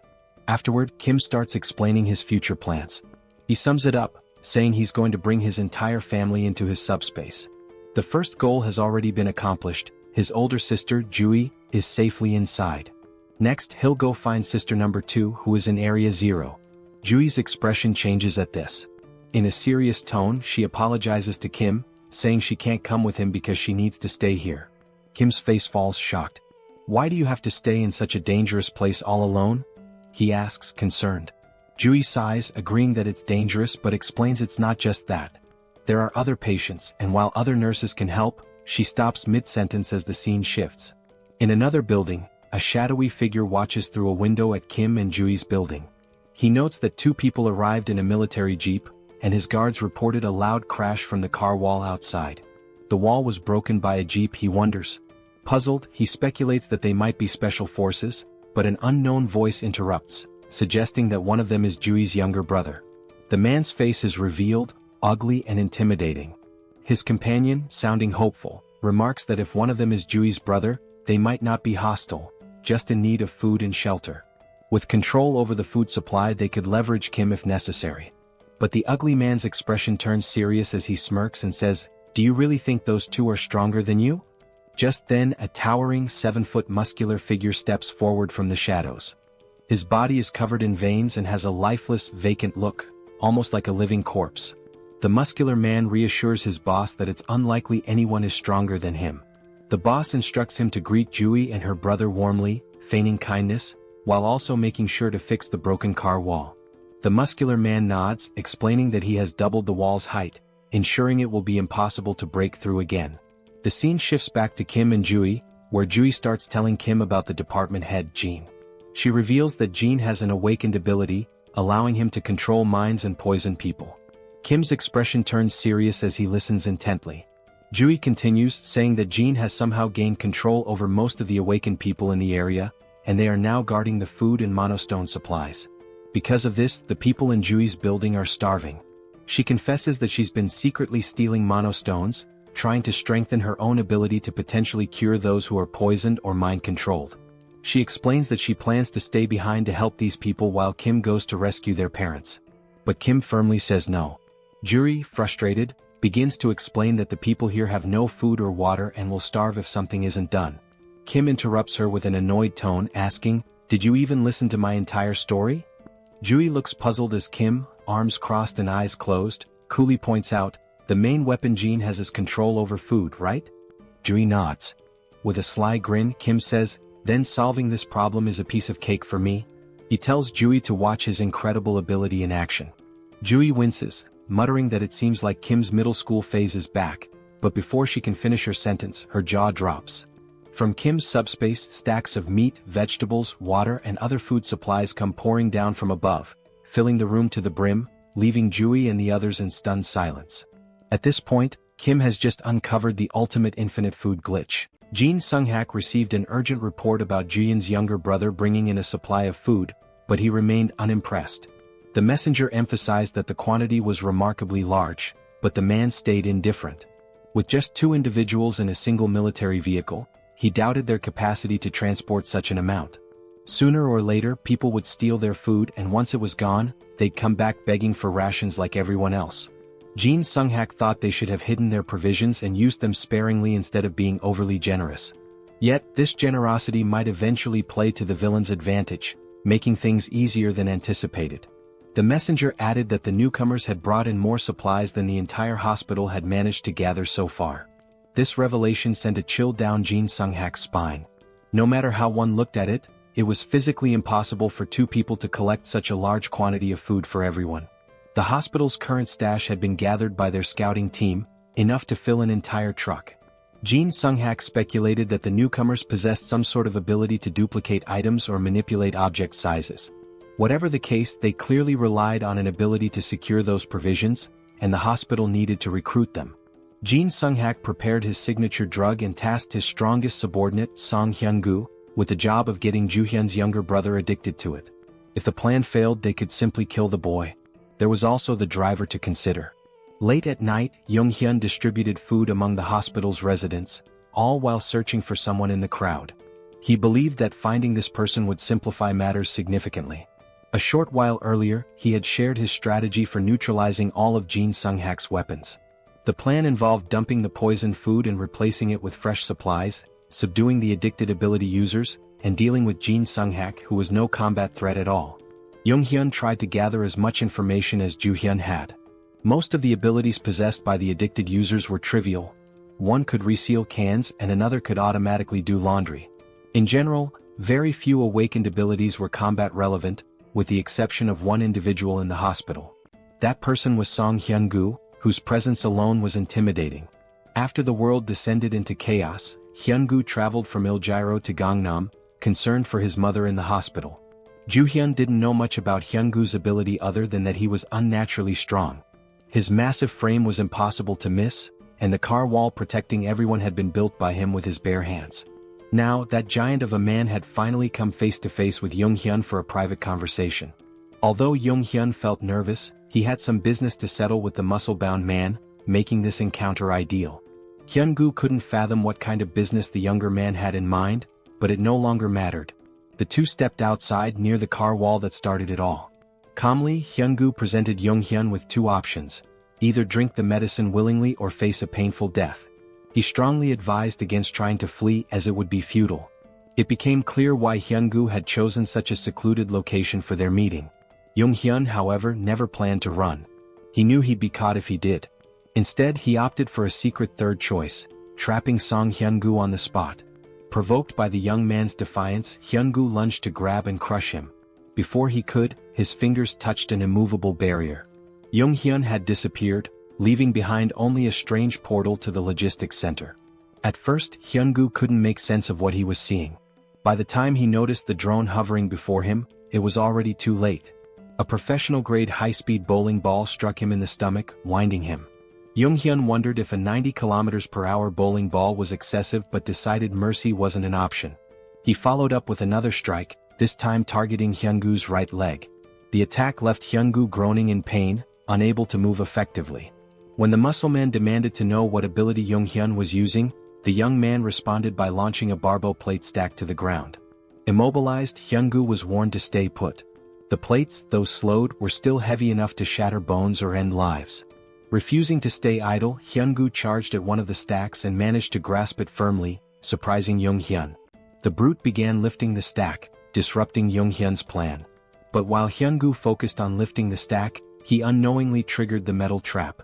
Jung-hyun apologized for the cramped conditions of the makeshift prison and promised to release Hyun-gu once the situation was resolved. For now, all Hyun-gu could do was endure the heaviest cell ever devised. Jung-hyun was extremely anxious, worried he might have seriously harmed the big guy. Thankfully, the man was incredibly resilient. Back inside, Nurse Ju-hyun hurriedly let her brother in.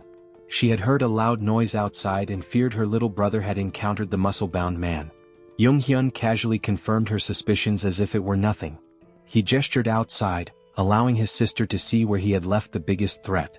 Ju-hyun peeked out and was shocked by the bizarre metal structure she saw. Jung-hyun calmly explained that Song Hyun-gu was now his temporary prisoner. With the most dangerous obstacle neutralized, they only needed to wait for Yang-soo to arrive. Right on cue, the East's best driver made his appearance. However, as Yang-soo came into view, the siblings froze. Yang-soo was limping, holding his head in pain, drenched in sweat, and complaining of an intense pounding headache. The symptoms were eerily similar to those of poisoning. It seemed the enemy had gotten to him somehow. Yang-soo's last memory was handing out food to survivors and receiving some words of gratitude.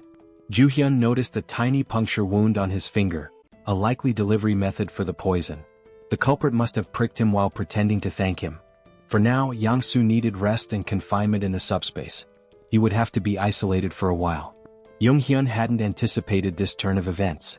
He felt responsible for failing to protect his friend. Without knowing how the poison worked, the situation could become even more complicated. Finding Jin Sung-hak quickly was now their top priority to secure a cure. They prepared the break room in Sector 1 as a confinement space, blocking all windows and doors just in case. However, before Yang-soo could step into the portal, the system detected and blocked an unidentified energy from entering. Since subspace was an independent domain, external energy connections were impossible. Yang-soo, confused, looked to Jung-hyun for answers. Miraculously, the pounding headache disappeared as soon as he placed a finger into the portal. To test this further, they decided to try the method on the most prominent poison victim, Song Hyun-gu. Jung-hyun opened a portal beneath the muscle man's feet, pulling him into the subspace against his will. Once inside, the poison in Hyun-gu's system was neutralized. Afterward, Jung-hyun removed his access, returning him to the real world. When Hyun-gu reappeared, his complexion was healthier, and his expression showed clarity as if he had awoken from a deep slumber. The poison had been completely eradicated. Jung-hyun realized that his subspace wasn't just impervious to physical attacks but also to mental and chemical ones. The first thing Hyun-gu did after recovering was visit his sick mother. He hugged her and apologized for neglecting her for so long. Encouraging her to rest more, he assured her he would return soon after settling some important matters. Jung-hyun asked if he'd be okay on his own, and Hyun-gu confidently replied that he would. With his abilities, ordinary attacks posed no threat to him. Still, the vivid memories of his actions under Jin Sung-hak's influence filled him with shame and regret. He resolved to settle things with the mastermind before moving forward with his life. Hyun-gu promised to deal with real cancer in the hospital swiftly. Meanwhile, Jin Sung-hak received notice of losing contact with one of his underlings. He was startled. He suspected the worst, and his fears were confirmed when the last person he wanted to see entered his office. Song Hyun-gu, muscles bulging, held himself back from immediately tearing Jin Sung-hak apart. Although Jin Sung-hak didn't understand how their connection was severed, he smiled smugly and begged for mercy. Hyun-gu responded by slamming his arm into the villain's head, silencing him for good. While Hyun-gu went to finish business upstairs, Jung-hyun and his team discussed how to cleanse the remaining survivors of their poison addiction. Since they couldn't identify everyone who was affected, the safest approach was to let everyone pass through the portal. Even those struggling to move could simply touch it with a finger to be cured. Though it would be exhausting, it was the only foolproof solution. However, as they prepared for a long night, something unexpected happened. Survivors all over the hospital suddenly began acting as if a weight had been lifted off their shoulders. One by one, those afflicted were inexplicably cured. They realized they had been out of their minds and regained their senses. The group was bewildered until Song Hyun-gu arrived, clearing up the mystery. His clothes and hands were smeared with blood, a clear indication of the method he used to resolve his unfinished business. He bowed his head, expressing gratitude to Jung-yum for saving everyone in the hospital. Jung-yum, in turn, thanked the big man for removing the root of their troubles. He also apologized for earlier throwing bowling balls with excessive force. Thankfully, Hyun-gu's resilience meant he only ended up with a few light bruises, his bones miraculously unharmed. Since the apocalypse began, Hyun-gu had encountered many monsters and strange occurrences, but seeing those plates descend from the sky to trap him was truly surreal. Even monsters paled in comparison to the sheer power of Jung-yum's abilities. When Hyun-gu asked if he planned to stay at the hospital, Jung-yum seemed surprised. The big man admitted it might be selfish to ask for more after all Jung-yum had done, but the hospital would undoubtedly be safer with him around. Jung-yum explained he was still on a mission to find the rest of his family and would have to leave soon. Understanding this, Hyun-gu didn't push further and wished him success in reuniting with his loved ones. This brought up the topic of family, and since Hyun-gu came from Iljiro, it was a good chance to ask about the situation in the city. Hyun-gu was startled to hear that the group planned to head there, warning that it was now impossible to reach. Several hours later, as dawn broke over the hospital, the survivors awoke to a brighter future. Not only had Jung-yum ensured they had enough food to last for a long time, but he had also supplied them with essential items like clothing and tools. Former enemies parted ways as allies, with Hyungu shaking Yoongyum's hand and promising to repay his kindness someday. With that, the group departed the hospital, heading toward Iljiro. Mr. Yong-soo, now fully recovered, drove with his usual expertise. He brought up the wall around Iljiro that Hyungu had mentioned, theorizing it might be a product of someone's ability. If so, Yoongyum hoped to establish communication with whoever created it. Otherwise, breaking through might be their only option. The previous night, Hyungu had explained what he saw while leaving Iljiro. He described the wall growing out of the ground like a tooth emerging, eventually reaching the height of a typical skyscraper. This meant ground travel was nearly impossible. Hyungu also mentioned something peculiar about the monsters in Iljiro.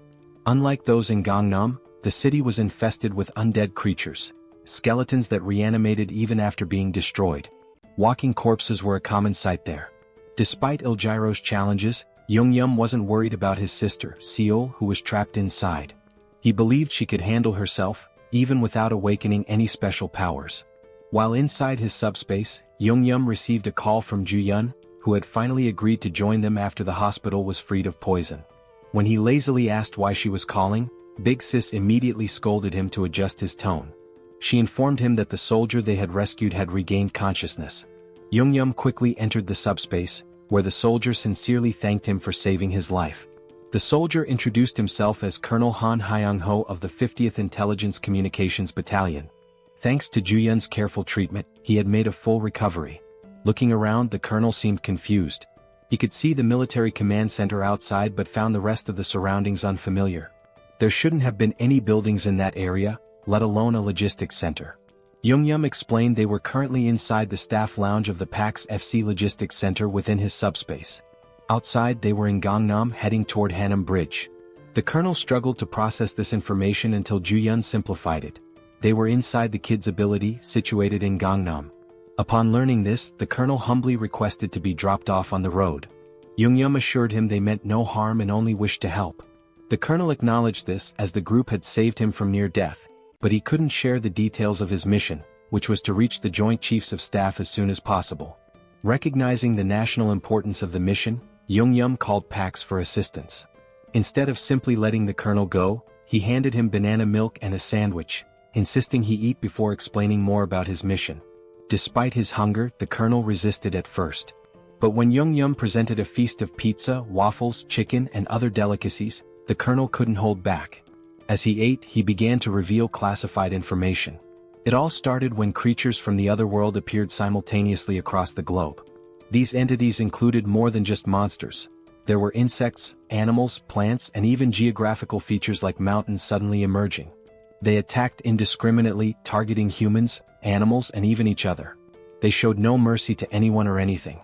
With the appearance of these monsters, the government began enlisting individuals known as the Awakened to form a specialized unit. These recruits, wielding their extraordinary abilities, were highly effective against the creatures. Colonel Han's unit was stationed near Gwacheon and Anyang, where they maintained a relatively stable situation. Everything was under control until that beast appeared. He witnessed his men being massacred and devoured by a massive wyvern. Their weapons, guns, grenades, and even heavy artillery were completely useless against the creature. They repeatedly called for reinforcements from nearby military units, but everyone else was overwhelmed by their own battles against other formidable monsters. Strangely, they were able to communicate with Gwacheon and Anyang during the battles, yet no reports or updates ever came from command. Ultimately, Colonel Han made the tough decision to retreat to avoid complete annihilation by the wyverns. Their destination became the National Communication Command. As the monsters relentlessly hunted the remaining members of his unit, more comrades fell. When they reached a city, they attempted to recruit additional awakened individuals to strengthen their numbers. After many days of exhausting travel, they finally arrived at the base camp, only to find it deserted as expected. The reason for the abandonment became evident soon after. While searching the command center, they discovered suspicious documents containing references to a coup. It appeared a rebellion was unfolding. Colonel Han made every effort to reach the Joint Chiefs of Staff, but the relentless wyvern trapped them at the base. To make matters worse, the awakened recruits turned against them, killing the remaining soldiers and taking over. These rogue awakened individuals were the same ones eventually devoured by the wyverns. Colonel Han suspected the First Corps was deliberately sabotaging government attempts to regroup, with their commander likely siding with the rebellion. In the midst of the apocalypse, even a coup felt oddly unsurprising. Since Youngyum's group was heading toward Yeoljiro, he assured the colonel they'd drop him off when they crossed the Han River Bridge. The colonel expressed his gratitude while continuing to savor the gourmet meal in front of him. Youngyum instructed Yongsu to increase their speed slightly, though not to maximum, given the time-sensitive situation. As the colonel pondered, he realized the young man had likely encountered the wyvern at the military base as well. He was just beginning to wonder how Youngyum managed to evade such a persistent monster when his eyes widened in shock. A terrifying ogre was furiously pounding on the portal's barrier, desperate to break through. Yet Youngyum and Yongsu appeared completely unbothered.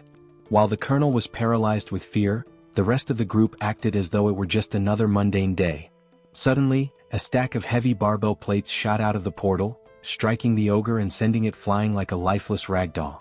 The colonel watched in disbelief as the barbell stacks splattered the ogre's blood across the streets. Meanwhile, Youngyum and Yongsu remained utterly unfazed, accustomed to such scenes. The colonel, however, had stopped mid-bite, unable to process what he was witnessing. When Youngyum summoned a military vehicle from thin air, the colonel nearly choked in shock. The duo exited the subspace, leaving the colonel with instructions to eat and rest. Youngyum left the portal open so the colonel could monitor the situation on the road if he wished. Launching pillars of discs at incredible speeds and conjuring vehicles out of nowhere clearly highlighted the overwhelming power of Youngyum's ability. What once were fearsome ogres now became trivial enemies, easily defeated in a single attack. Youngyum's method was simple: hurl stacks of discs at the monsters, crushing them instantly. Colonel Han was so captivated by the ogre massacre that he leaned closer to observe. He saw magic stones from the slain ogres being effortlessly absorbed into the subspace. At first he doubted his eyes, but it was all happening before him. The portals were indeed propelling heavy objects at breakneck speeds, obliterating enemies at a rate of 4 per second. The trajectory of the discs could even shift mid-air, while magic stone collection had been streamlined through an automated system. Anyone could see that Youngyum's subspace ability was nothing short of broken when used this efficiently. Eventually the group reached Banpo Bridge, only to find it completely destroyed by some unknown force. Youngyum apologized to the colonel, explaining their travel time would increase slightly as they sought an alternative route. The colonel, however, remained grateful for their assistance and decided to rest in the subspace while they searched for a new path. Even with the detour and the constant monster attacks, it was remarkable that they had reached Banpo Bridge from Gangnam in just an hour. Although Youngyum's ability played a significant role, most of the credit belonged to Yongsu, who was in the driver's seat. Jongsu might seem like a bit of a clown at times, but his driving skills were absolutely top-notch. Even from the passenger's seat, watching him navigate the roads was enough to make one's head spin. When the colonel experienced it for the first time, he was so startled that he almost threw up in the back seat. It didn't take him long to figure out that staying inside the comfort of the subspace was the only way to avoid serious motion sickness. The colonel's evaluation of Jongyum and Jongsu was nothing short of stellar.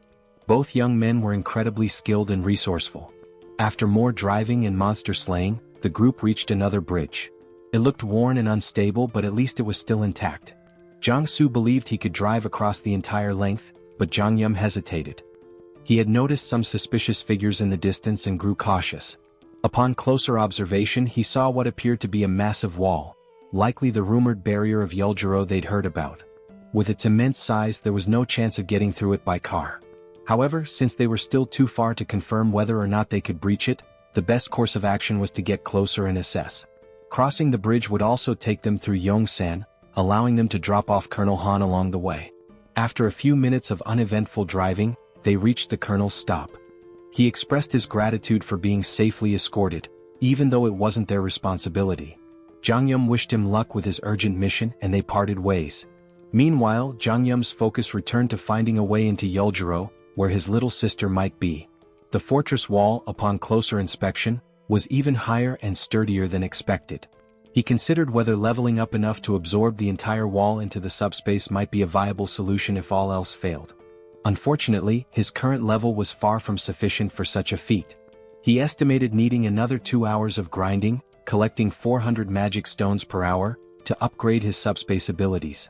Han, meanwhile, suggested that Jongyum and Jongsu join him in the government's efforts. The government was offering mana stones and resources to aid the initial growth of awakened individuals. Han believed the duo's talent would ensure they received substantial support. Jang Yum, however, politely declined, explaining that his family was his top priority. As for the magic stones, he had no issue collecting them himself while hunting monsters.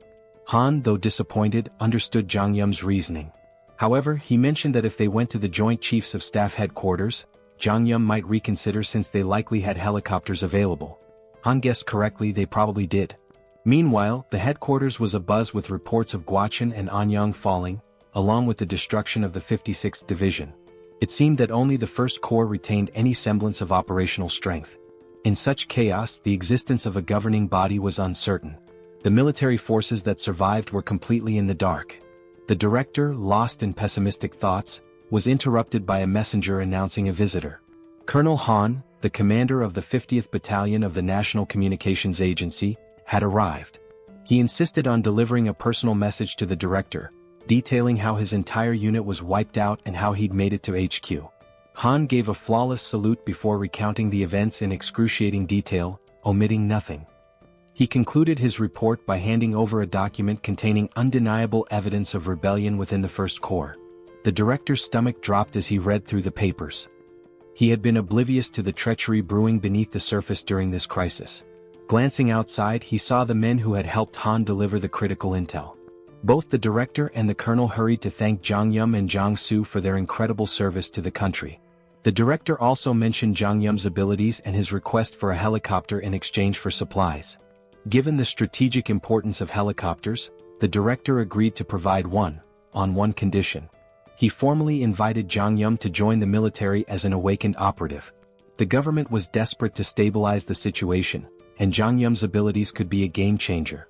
However, Jang Yum respectfully declined, reiterating that his priority was rescuing his family. The military, unable to force him into service, had to withhold the helicopter. Jang Yum understood, acknowledging the director's position and wishing him success in restoring order. With a proper goodbye, Jang Yum returned to his vehicle. The director stood there, puzzled and frustrated, realizing he had mishandled the situation entirely. He assumed the young man would eventually give in. But these fools underestimated Jang Yum's determination. He wasn't out of options yet. If the helicopter plan to bypass the wall failed, he'd simply come up with another solution. Since he hadn't even fully assessed the fortress wall himself, he remained optimistic about finding a way through. With the first offer rejected, the director had to set his pride aside and tap on Jang Yum's car window to make another proposal. If the young man fulfilled this request, the military promised to provide the helicopter he sought. Jang Yum agreed, and soon an entire battalion was mobilized, military vehicles lining up in a single file. Sitting in the vanguard, Jang Yum nonchalantly sipped on a juice box, looking more bored than concerned, as though he weren't about to head into battle. Months earlier, the director had laid out the mission. Seoul Station, once a hub for gathering reserve awakened individuals, still maintained communication with survivors there. The problem was the road to the station, completely clogged by skeletons. These skeletons weren't particularly dangerous in combat but were an immense nuisance. They were numerous, tricky, and almost impossible to permanently destroy without targeting the core located at the base of their last right rib. Failing to crush this core meant they would regenerate endlessly. Jang Yum's task was to clear a path through the skeletal hordes and rescue the stranded awakened individuals. With his flying barbell discs, he made quick work of the mission. For him, it was a straightforward job, but for the soldiers watching his abilities for the first time, it was mind-blowing. The operation they had dreaded for weeks was effortlessly executed by a young man with an unusual power.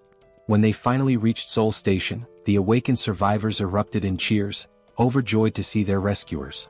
The military swiftly evacuated the survivors into armored vehicles. Once everyone was accounted for, the director gave Jang Yum and Yong Soo the signal to leave. Thanks to Jang Yum's skill, the skeletons posed no significant threat during the escape. For the soldiers, fighting skeletons was grueling, requiring near-perfect precision to hit the cores with their firearms. Jang Yum, however, dispatched them with ease. But there was something the young man hadn't yet encountered, a rare and formidable enemy among the skeletons, the Skeleton Knight. The military had a standing order to avoid the creature at all costs. Engaging it was considered futile as it was deemed indestructible. As usual, Jang Yum opened his portal and sent a barbell disc hurtling toward the enemy. This time, though, it wasn't an ordinary skeleton standing in the middle of the road, it was the Skeleton Knight. The menacing figure stared down the convoy, its piercing gaze fixed on them. To everyone's shock, the creature began speaking in an unfamiliar language. Though unintelligible, it was clear the knight was trying to communicate. Then, it plunged its sword into the ground and pulled out a magic stone, crushing it in its skeletal hand and sprinkling the resulting dust onto the ground. With that, the skeleton knight began speaking human language, introducing itself as Sir Gawain, one of the 12 knights serving the Night King. He greeted the humans, referring to them as otherworlders, but Jangyum seemed more intrigued by the magic stone trick than by Gawain himself. Sir Gawain admitted that being greeted with flying chunks of metal was unusual and asked if Jangyum was a mage. He also questioned the humans' presence in skeleton territory, noting the importance of maintaining proper etiquette in negotiations, even in this chaotic world. In response, Jangyum flung another barbell disc, which Gawain effortlessly slashed in two at blinding speed. The skeleton knight warned that such attacks were futile, as they couldn't even scratch his armor. But Jangyum wasn't listening. He sent another barrage of discs, prompting Gawain to roll and dodge with precision, stabbing his sword into the ground for leverage and launching a counterattack. Frustrated, the skeleton knight muttered about the human's preference for violence over diplomacy. Unfazed, Jangyum launched 4 more barbell stacks at the indignant knight, showcasing his resolve to handle the encounter his own way. Gawain masterfully deflected the first attack with his shield, gracefully dodged the next, and slashed the remaining discs out of the air, halting their momentum entirely. This chain of precise maneuvers brought the skeleton knight alarmingly close to the convoy. Yong-su, seeing the terrifying figure charging at full speed, began to panic. Meanwhile, Jangyum was more intrigued than scared, marveling at how easily the knight could slice through 500 kilograms of steel as if it were butter. However, he noticed that Gawain was cautious, clearly trying to avoid taking any direct hits. If I can land a solid blow, Jangyum thought, we might have a chance. Determined, he gritted his teeth and spent 50 magic stones to unlock tracking delivery for greater precision. As a test, he launched a single stack directly at the skeleton knight's chest. The massive steel disc shot out of the portal like a cannonball, aimed with pinpoint accuracy. Gawain scoffed, mocking Jangyum for using the same trick repeatedly and calling him a fool by a mage's standards. Confidently bragging that he could dodge any projectile thrown at him, Gawain was blindsided when the disc suddenly adjusted its trajectory midair. Instead of the usual straightforward attack, this one veered sharply, homing in on Gawain's chest just as Jangyum intended. Though the attack struck, the skeleton knight managed to absorb most of the impact with his armor, batting the disc away after the initial hit. "You're getting ahead of yourself, boy," Gawain growled. "I was merely caught off guard. It won't happen again." But before he could finish his sentence, a bowling ball came hurtling out of nowhere, slamming into his head and knocking him to the ground. Gawain recovered quickly, lifting his head with newfound wariness. Yet, before he could react, another bowling ball struck him square in the skull, eliciting the first hint of fear the skeleton knight had felt in ages. The fear froze him momentarily, giving Jangyum another opening to unleash a relentless barrage. Inside the car, Jangyum chanted commands like a gamer inputting cheat codes. Left head, back head, crown, front head, right head, left head. Each command sent a bowling ball flying in a pre-aimed direction, creating an automated assault. Though his jaw ached from issuing rapid orders, Jangyum didn't let up. The skeleton knight, struggling under the ceaseless rain of projectiles, found himself cracking, literally. Jangyum noticed fractures spreading across Gawain's skeletal frame and decided it was time to act decisively. He suggested the military convoy retreat while the enemy remained disoriented. But before they could leave, Gawain's curses turned to pleas. Fragments of his bones scattered in all directions as the relentless impacts took their toll. Seizing the opportunity, Jangyum ordered simultaneous disc attacks from all sides, left, right, front, and back. The coordinated strikes shattered the skeleton knight's form, marking the end of the formidable foe. Even in defeat, Gawain maintained his dignity, commending Jangyum as a remarkable mage. He issued a grave warning: "This is not the end. Skeleton knights do not die. Even in death we serve the Night King." As his body disintegrated, 3 magical shards fell, a pair of large blue mana stones and a small red reinforcement shard. Jangyum swiftly secured the loot through his portal. The soldiers trailing behind were dumbfounded. They had just witnessed a young man defeat a skeleton knight, a creature impervious to tank shells, with nothing but flying discs and bowling balls. At the rear, the survivors erupted into cheers, chanting Jangyum's name in celebration. The unkillable knight had been slain, and their victory deserved to be celebrated. Back at HQ, the director listened to the report with astonishment. He had explicitly instructed Jang Yum to avoid engaging the Skeleton Knight at all costs. Yet, the young man had not only ignored the order but triumphed spectacularly. Despite his initial disapproval, the director realized the importance of having Jang Yum and Yong-soo on their side. Swallowing his pride, he practically begged the duo to join the military's efforts. But Jang Yum, unwavering in his resolve, politely declined.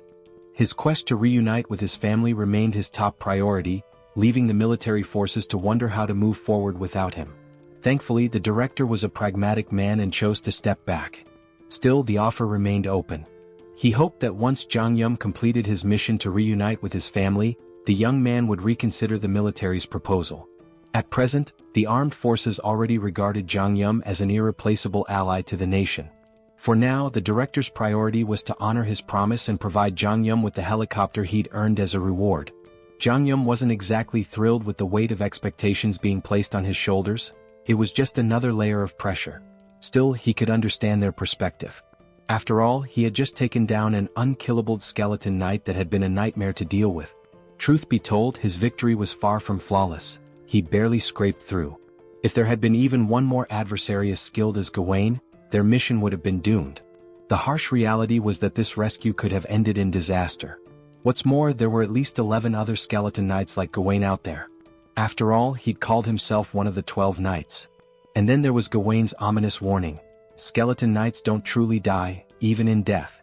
Jang Yum couldn't ignore the implications. If the skeleton knights were that strong, their master, the Night King, had to be even more terrifying. It was time to rethink his arsenal. The pillar stacks, while powerful, had barely left a dent.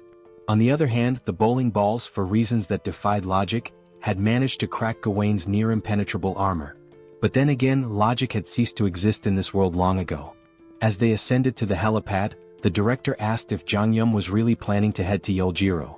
From the HQ, everyone could see the high walls encircling the area. The military had already dispatched a unit to investigate the nature of these mysterious walls, but contact with the team was lost. Since then, aerial reconnaissance missions had been conducted whenever feasible. These expeditions confirmed that people were still active inside the walls. The director believed his troops, and perhaps Jang Yum's family, were safe within. Jang Yum appreciated the director's optimism, though he felt a twinge of guilt. He had almost forgotten that his sister might be in danger. To be honest, he wasn't worried about her at all. That girl was more of a monster than anything he'd encountered since the apocalypse began. The director shared another peculiar observation. The top of the wall appeared to be growing and curving inward, as though it were forming a roof. While they couldn't estimate how long it would take for the structure to fully enclose, the director was relieved they could provide Jang Yum with a helicopter before it did. At last, after a long climb to the rooftop, they arrived at the helipad. Jang Yum's gaze landed on a battered, worn-out helicopter that looked like it had been plucked from a battlefield. Did I really go through all that trouble for this? He thought. Trying to convince himself it would suffice, he reasoned that as long as it could fly over the wall, it didn't matter how it looked. But the director quickly redirected his attention to the other side of the rooftop. There, parked at the far end, was a pristine cutting-edge helicopter, gleaming brilliantly under the fading sunlight. Jang Yum and Yong-soo were momentarily stunned into silence. Meanwhile, the director allowed himself a smug smile, finally able to prove his usefulness. Yong-soo burst into laughter, his excitement palpable. With his aviator sunglasses and Top Gun jacket, he now looked perfectly at home next to the sleek, powerful aircraft. Kim was equally taken aback. At the same time, the director began explaining something, but Young-soo interrupted with loud laughter. Turning to the director, Young-soo expressed how touched he was that the director was lending them a Black Hawk helicopter in such a desperate situation. He was already thrilled at the prospect of flying it. The director chuckled, remarking that he had been wondering who would pilot the Black Hawk, but it seemed Young-soo had prior experience with such aircraft. Before the director could finish, Young-soo interjected, "I've never flown a Black Hawk before." Young-soo then glanced at his system notification and explained that while he'd never flown a helicopter, he felt confident about piloting this one.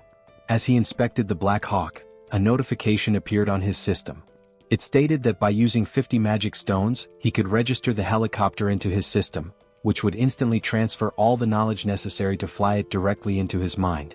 Excited, Young-soo enthusiastically shared this discovery with the group, explaining his unique ability, Best Driver. This skill allowed him to operate any vehicle effortlessly. Until now he had believed his ability only worked with vehicles he'd already driven, but this moment revealed something new. Instead of leveling up his skill traditionally, young Su realized he could register new vehicles to his system individually. This revelation exhilarated him. Kim was equally amazed and things began to fall into place. Reflecting on their countless battles together, Kim recalled how young Su's ability never seemed to evolve in a conventional sense. Now it was clear, young Su's skill wasn't about progression but about expanding his arsenal by registering new vehicles. The director then surprised them by retrieving a suitcase from the Black Hawk. Opening it, he revealed a collection of magic stones. Placing the suitcase before Kim, he explained that it contained 200 magic stones. Originally intended as a surprise for their journey, the director now offered the stones so young Su could register the Black Hawk immediately.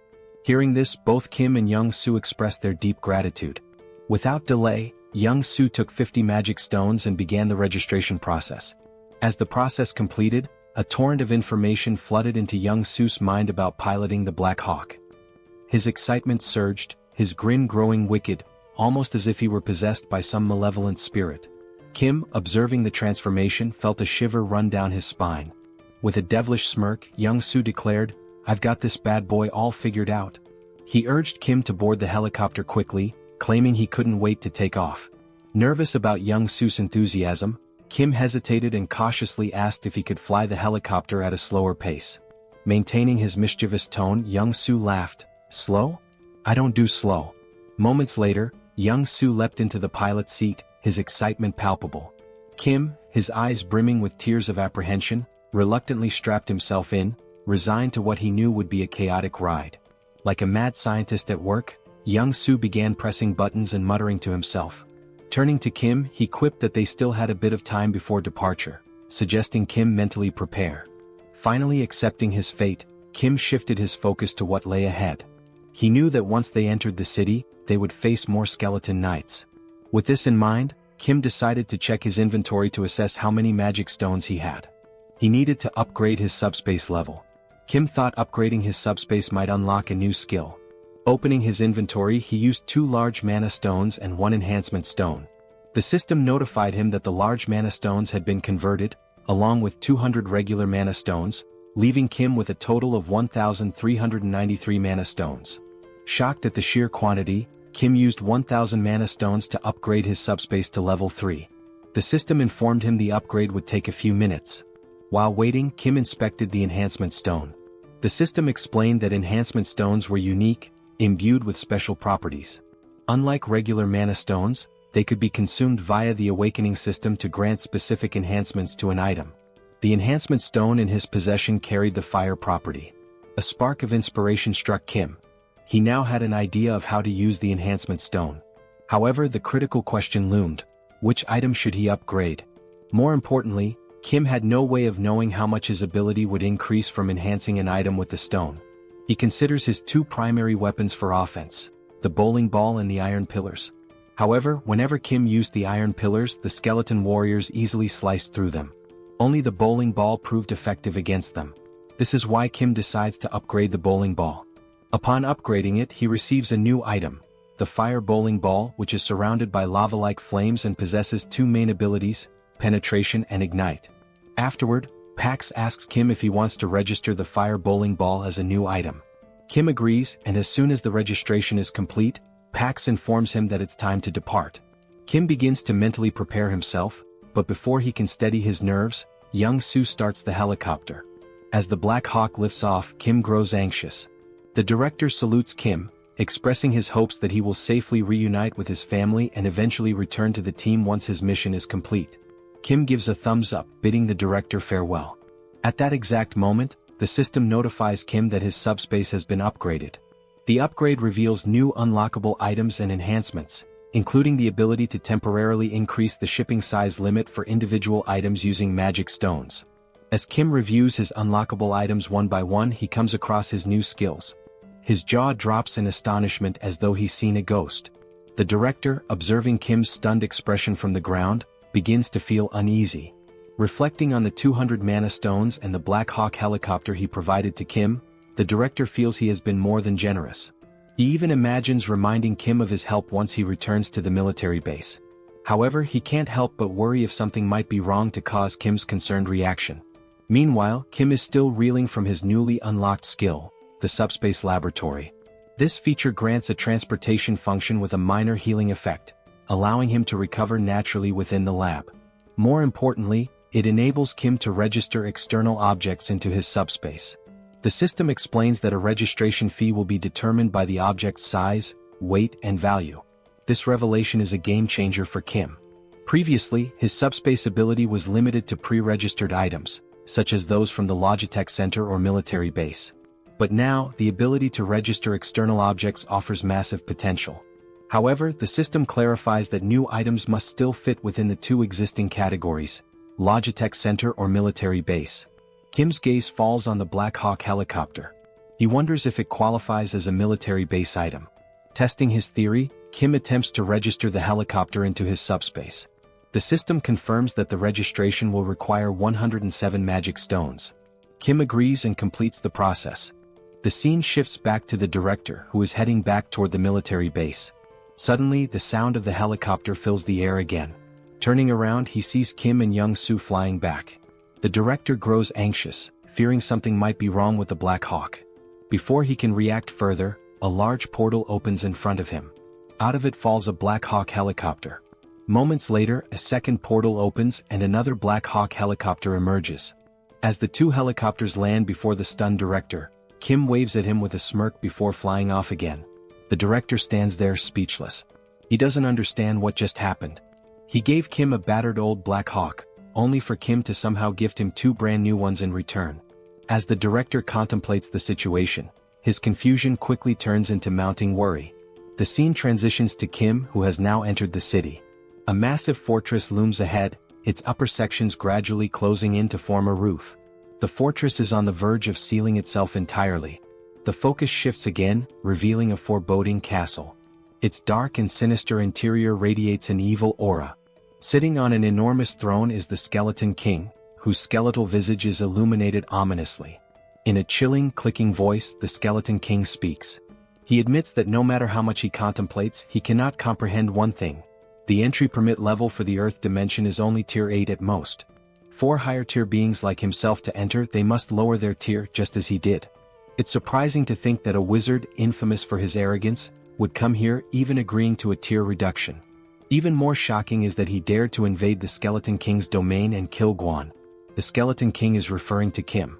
We learn that the Skeleton King comes from another dimension, while Earth is classified as an 8-tier dimension. To enter Earth, the Skeleton King had to significantly lower his power, with the ultimate goal of conquering the planet. Now, the Skeleton King believes that Kim, who killed Guan, is also from another dimension. A wizard who reduced his tier to come to Earth with the same objective, to take control.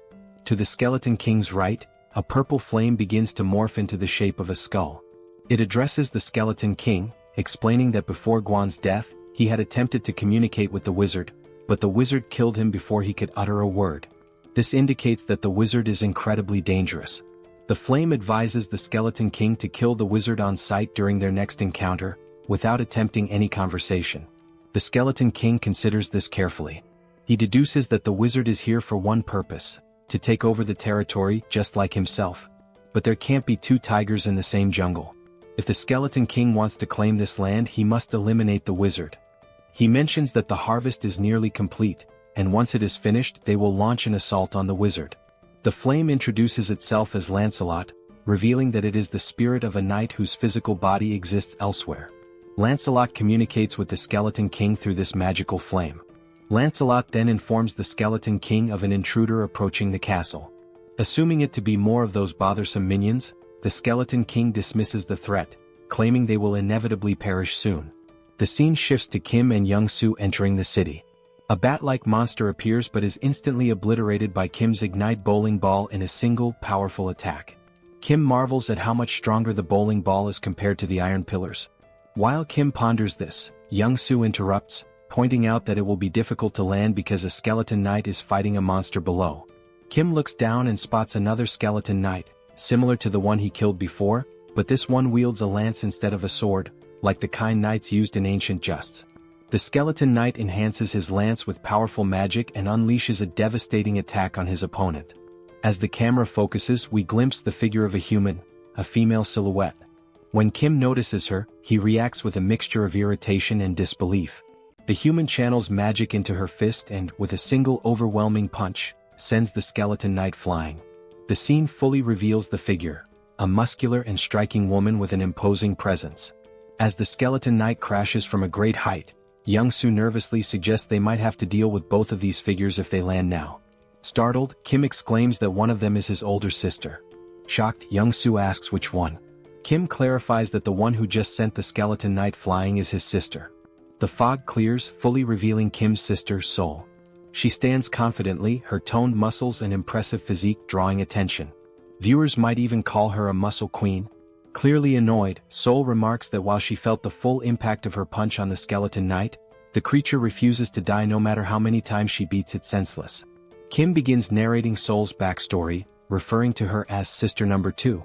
He explains that, as a child, Sol discovered mixed martial arts by chance on TV and was immediately captivated.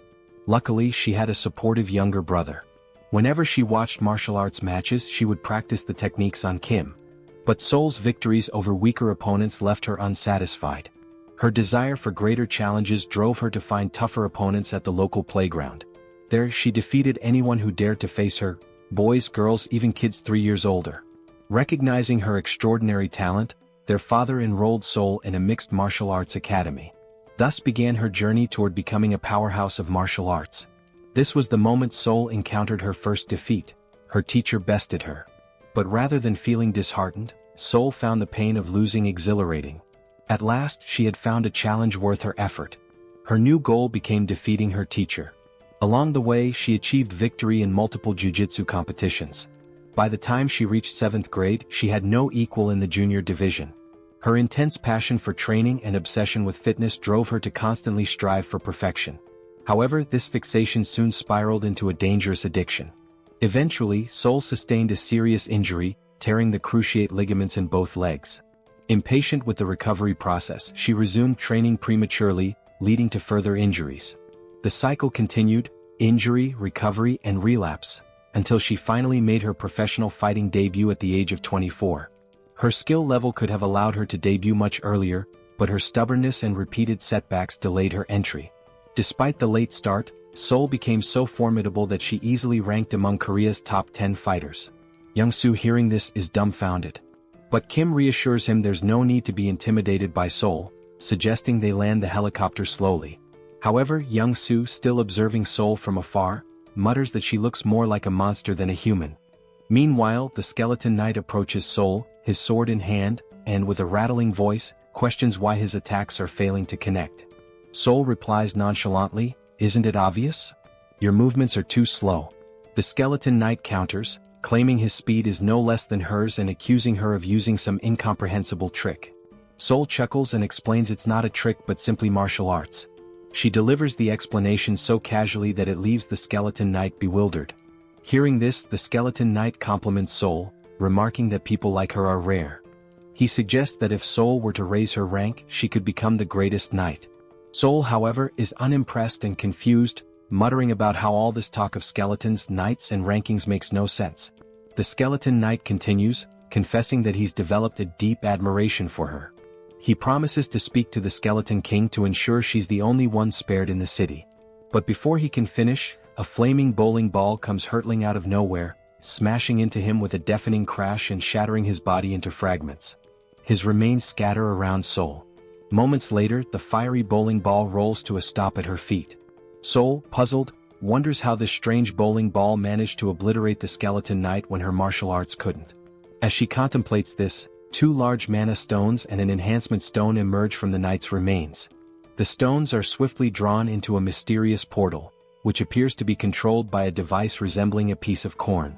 At the same time, a helicopter hovers overhead and slowly descends. Kim steps out with a smirk, greeting Sol with a playful, well, long time no see." He teases her, saying, "As expected, you're still kicking asses, Sister Number 2. Sol stands frozen, mouth agape, stunned to see Kim after all this time. The scene shifts to a table laden with delicious food, fried rice, pizza, burgers, and an assortment of mouth-watering dishes. Joo-hee and Kim sit silently, watching in amazement as Sol devours the food with feral intensity. Unable to contain her curiosity, Juhi asks if Sol uses some special ability to enhance her strength. Between enormous bites of chicken and pizza, Sol casually responds saying Juhi is partly right and partly wrong. Her physical prowess, she explains, is natural and unrelated to the barrier. The barrier's sole purpose, she says, is to shield her from external attacks. She delivers this explanation as if it's no big deal. As Sol continues eating voraciously, Juhi's patience finally snaps. "Eat slower," she scolds, warning Sol that she'll choke or get indigestion if she doesn't. Kim, observing the exchange, chuckles and tells Juhi it's futile to argue. "She's been eating like this since we were kids," he says with a resigned smile. Amid their playful banter, a warm, heartfelt conversation unfolds. Kim, smiling genuinely, tells his sisters how relieved he is that all three of them awakened survival-related abilities and managed to endure this long. Kim now had just one more task, to find their older brother. As Sol ate, she glanced at Kim with skepticism and asked, "Everything's fine, but seriously, Kim, your ability feels like a cheat code. How are you even capable of all this?" Kim chuckled softly, replying, "It's a long story. I'll explain everything to you later, but for now, just eat and get some rest." He showed Sol how to use the packs to order anything she needed and mentioned that Youngsu's family was safe in the subspace. He suggested Sol take a moment to say hello to them.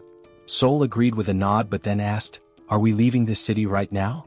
Are we really going?" Kim rose from his chair and answered, "Yes, we need to leave immediately. The city's ceiling is closing at an alarming rate, and I'm not sure if this fortress can shield the entire city." His tone was grave as he emphasized the urgency, adding that he had to gather as many mana stones as possible before the ceiling fully closed. Looking up at the sky, Kim felt a pang of dread. The ceiling had already sealed shut, plunging the entire area into darkness. Wasting no time, he boarded his Black Hawk, ascended into the sky, and launched 5 blazing fireballs at the fortress walls with all his strength. Yet, despite the ferocity of the attack, the fortress remained unscathed. There wasn't even a scratch. A sinking feeling washed over Kim. Not even a dent, he thought. He contemplated his options. Should he take the entire city into his subspace? The thought seemed tempting but reckless. He reminded himself that moving such a massive structure into his subspace could have unpredictable consequences. Kim had already exhausted his remaining mana stones, expanding his portal's radius to 19.76 meters, just large enough to fit the Black Hawk. Now he had no resources left. He considered hunting skeletons and monsters in the city to collect more mana stones, but he wasn't sure what would happen to the city's inhabitants if he took the entire structure into his subspace. As Kim wrestled with these dilemmas, Sol's voice interrupted his thoughts. "This seems like a lot of trouble," she said from behind. She then recounted her encounter with the skeleton knight, explaining how he had promised to spare her life because he liked her. Before his demise, the knight had mentioned that if Sol stayed in the city, her death would only be delayed. Curious, Kim asked for more details. Sol shrugged and replied, "I couldn't get anything else out of him because you smashed him into pieces." She admitted she still didn't know how her death would have been delayed if she remained in the city. The skeleton knight had only mentioned speaking to the skeleton king on her behalf. Kim realized then that if they wanted to escape, he would have to confront the skeleton king directly. The challenge was figuring out where to find him in such a sprawling city. Before Kim could devise a plan, the demon king within Youngsu awakened. With a wicked grin, Youngsu announced, "I only need 5 minutes. In 5 minutes, I'll locate the Skeleton King's castle." Kim immediately sensed the impending chaos. "Stop yelling, Youngsu," he shouted, but it was too late.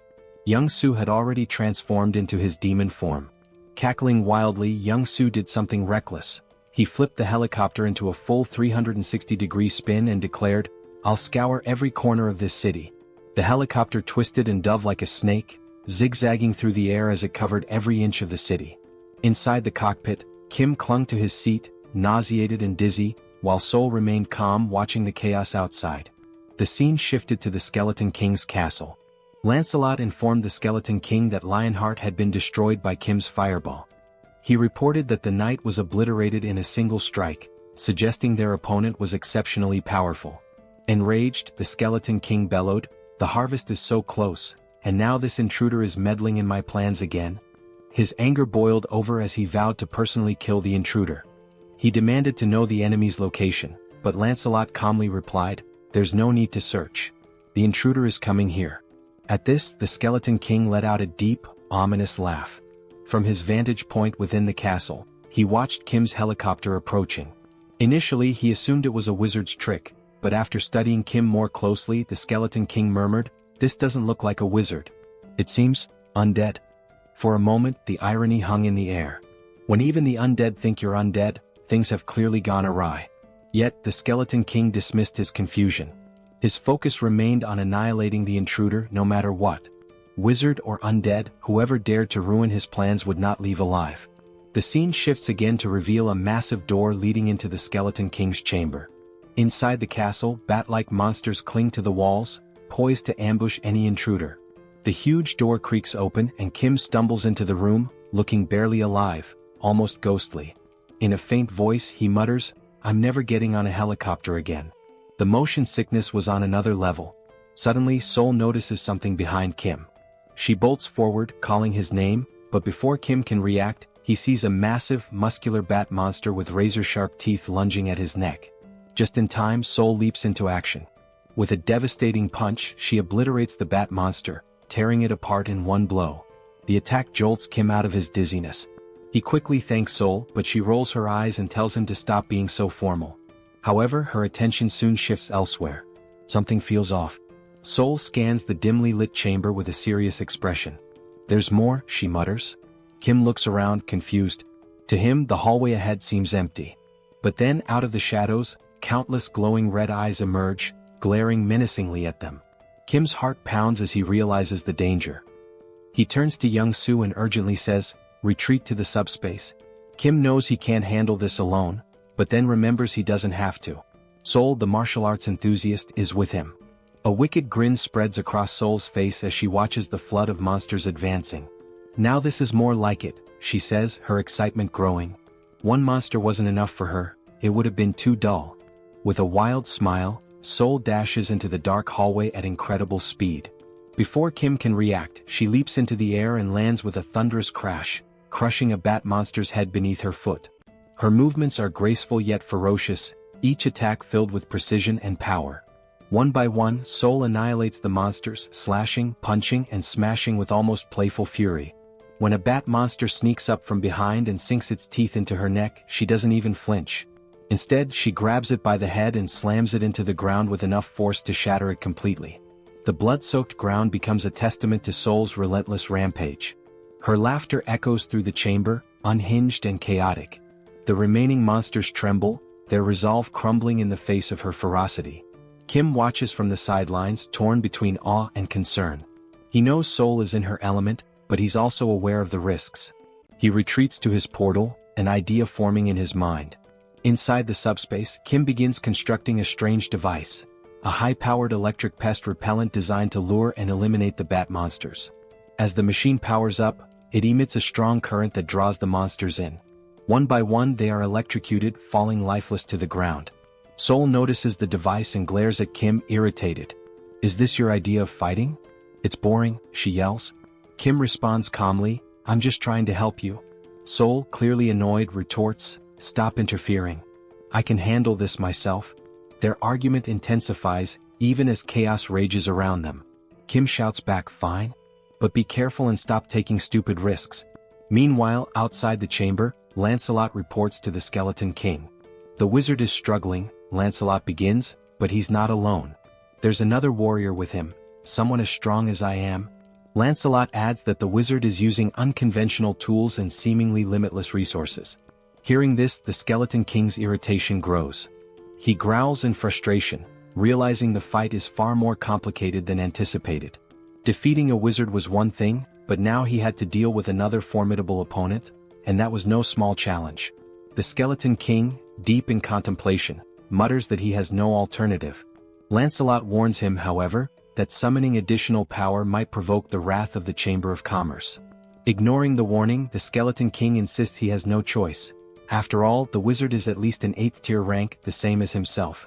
While the Skeleton King might stand a chance against the wizard alone, the presence of another 8th-tier warrior drastically shifts the odds.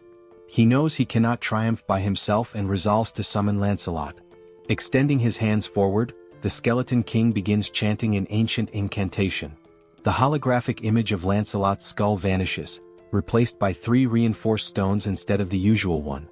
He rotates the stones around the projection of Lancelot's skull as a surge of mana gathers, signaling the powerful summoning ritual.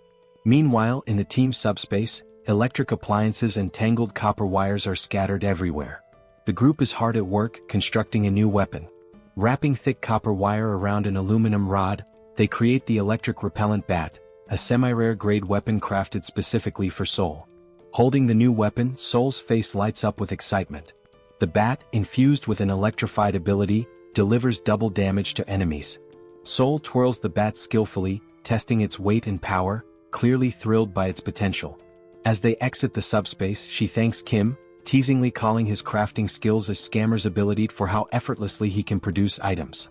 She remarks that the electric bat will be perfect for dealing with the monsters but warns Kim not to interfere in her battle this time. She wants to face the bat monsters alone. As Soul steps out, she begins scratching her neck.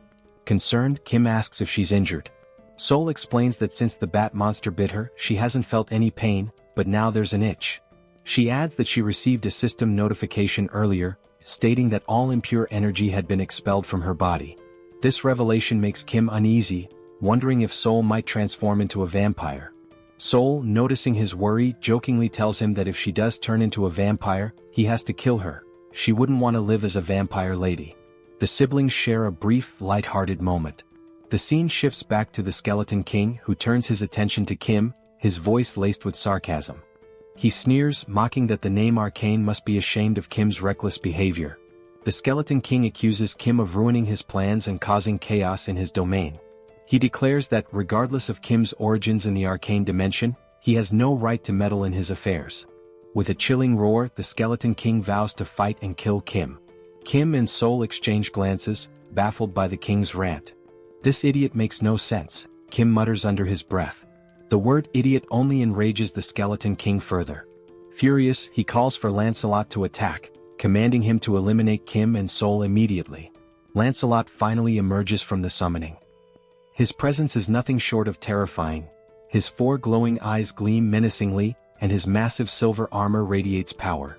In his hand, he wields an enormous sword capable of cutting through anything. Soul, seeing Lancelot, grins with excitement. She had grown tired of weak monsters and was ready for a real challenge. She turns to Kim, warning him again, "Don't interfere in this fight. If you do, it won't end well," before charging straight at Lancelot. Before Soul can make her move, Lancelot lunges forward, hurling his sword with lethal precision, aiming to cleave her in half. Reacting quickly, Soul dodges the attack and counters with her electrified bat. The clash sends shockwaves through the room, the force so strong that even Kim feels it from a distance. As the battle intensifies, Soul notices that Lancelot's strikes are slowly slicing through her weapon. Realizing the danger, she retreats just as Lancelot delivers a devastating blow, splitting the electric bat in two. Soul looks back at Kim and jokes, "My bat wasn't weak, it's just that Lancelot is ridiculously strong." Despite losing her weapon, Soul remains undeterred. Lancelot, now fully revealed, stands as a fearsome and nearly invincible knight. Watching from afar, the Skeleton King boasts about summoning Lancelot, his most powerful knight. Meanwhile, Kim reflects on Soul's words. It's rare for her to acknowledge an opponent's strength, and that fact alone tells him how formidable Lancelot truly is. If Soul acknowledges Lancelot's strength, then he is indeed a formidable and dangerous opponent.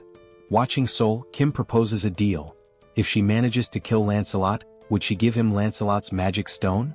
Kim argues that he used up all his own magic stones to craft weapons for her, and since Lancelot destroyed those weapons, it's only fair to repay him with the stone. Soul, however, flatly refuses, declaring that whoever lands the killing blow will claim the magic stone. With a confident smirk, she adds that Lancelot won't be able to stop her. Determined to contribute, Kim activates his Ignite bowling ball and hurls 5 fiery high-speed projectiles toward Lancelot.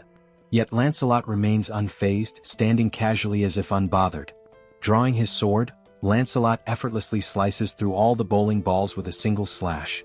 The shattered projectiles ooze a molten, lava-like liquid, but even this does not affect Lancelot.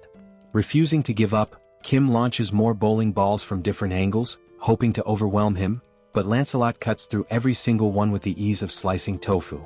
Kim's jaw drops in shock as he watches. He can't believe how effortlessly Lancelot counters his high-speed, magic-infused attacks. While Lancelot focuses on cutting the projectiles, Sol sees an opening. She charges forward and punches Lancelot in the face with all her strength, but to her dismay, it doesn't even cause 1% damage. In retaliation, Lancelot swings his massive sword, narrowly missing Sol's neck as she dodges. She counters with punches to his face and chest, but the strikes are completely ineffective. Kim seizes the moment and launches another Ignite bowling ball, this time aimed directly at Lancelot's head. The impact sends Lancelot flying, but when he rises, he remains unscathed, glaring at Kim with glowing, menacing eyes. A growing sense of unease washes over Kim. Something feels terribly wrong. He recalls a similar ominous feeling from his battle with the Black Wyvern.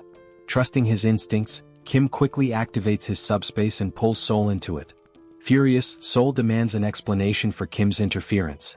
Kim explains the overwhelming sense of danger he felt. Even after using his most powerful attack, Lancelot emerged unscathed. He compares the situation to previous battles, where his strongest move could split the Skeleton King in half, yet it did nothing against Lancelot. Begrudgingly, Sol admits she cannot defeat Lancelot alone. Outside the subspace, Lancelot wastes no time. In a flash of insane speed, he vanishes from his position and reappears in front of Kim's barrier, slamming his massive sword against it. Kim is genuinely terrified by Lancelot's speed and strength, while even Sol admits the knight is extremely dangerous. If the fight continues, both of them will die. Despite Lancelot's relentless assaults, the barrier holds firm. Kim notices something crucial. Lancelot is standing dangerously close to the barrier. An idea forms in his mind. If he launches his Ignite fireballs at such close range, Lancelot won't have enough time to dodge. Acting quickly, Kim unleashes 5 fireballs at point-blank range. To his horror, Lancelot effortlessly slices through every fireball, even at such proximity. The situation grows more dire. Lancelot isn't just strong, he's unstoppable. Kim is baffled. None of their attacks are effective. He watches in disbelief as Lancelot cuts through every projectile with precision, as if the heavy metal were nothing more than butter. Meanwhile, the Skeleton King observes the battle from afar, finding it dull. With a smug grin, he taunts Kim, mocking how long he plans to cower behind his barrier. He declares that Lancelot is a 7th-tier warrior, immune to all of Kim's abilities. According to the Skeleton King, no matter what Kim tries, he cannot defeat Lancelot. Seated arrogantly on his throne, the Skeleton King begins reminiscing. He reveals that he poured all his resources and wealth into coming to Earth and believed summoning Lancelot was the only way to survive against Kim and Sol. Now, watching their futile efforts, he expresses disappointment. Had he known how weak they truly were, he wouldn't have taken the risk of summoning Lancelot. As the Skeleton King observes, something unusual catches his attention. Kim is no longer using magic. Instead, he's pulling strange, unconventional items from his portal in an endless stream. Realizing this, the Skeleton King's eyes gleam with inspiration as an idea begins to take shape. Meanwhile, Kim is at a complete loss. He checks all of his abilities: Subspace Laboratory, Replicate, Extra-Large Subspace Life Support, but none seem useful in defeating either the Skeleton King or Lancelot. Desperate, Kim resorts to repeatedly throwing Ignite bowling balls at Lancelot, but Lancelot slices through them with ease, leaving Kim genuinely stuck. Suddenly, the Skeleton King bursts into loud laughter. He commands Lancelot to stop attacking, announcing that the 2 individuals in the portal are not wizards, but rather potential allies for his future plans. Obeying the command, Lancelot ceases his assault and steps back toward the Skeleton King. The Skeleton King rises from his throne and approaches Kim's portal.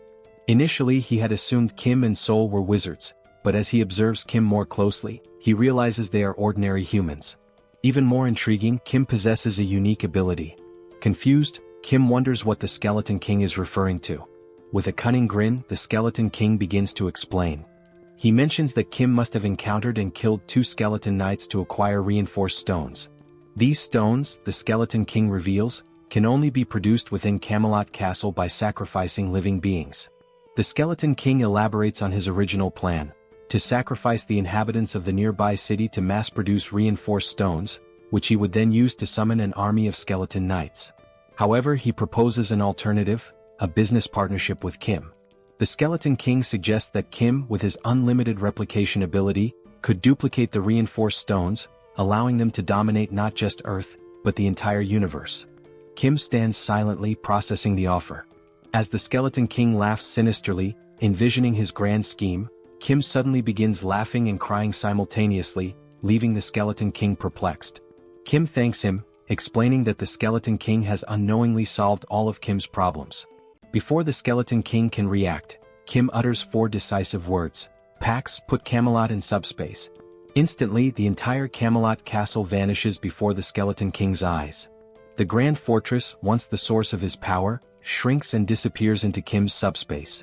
The Skeleton King and his skeleton knights are left standing outside, bewildered and enraged.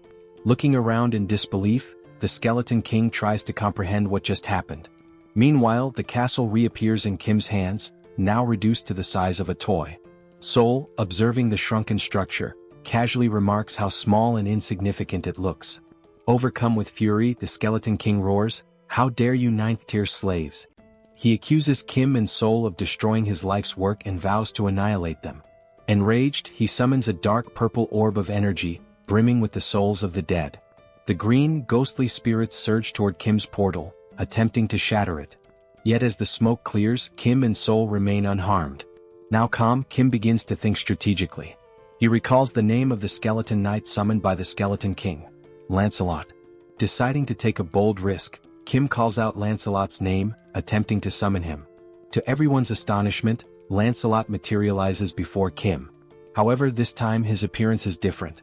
Gone is the dark aura that usually surrounds him. Instead, he radiates a golden light, warm and majestic. Lancelot turns to Kim and acknowledges him as his new master. Without hesitation, Kim commands Lancelot to kill the Skeleton King. Obeying immediately, Lancelot draws his sword and, with a single, precise slash, cleaves the Skeleton King cleanly in two.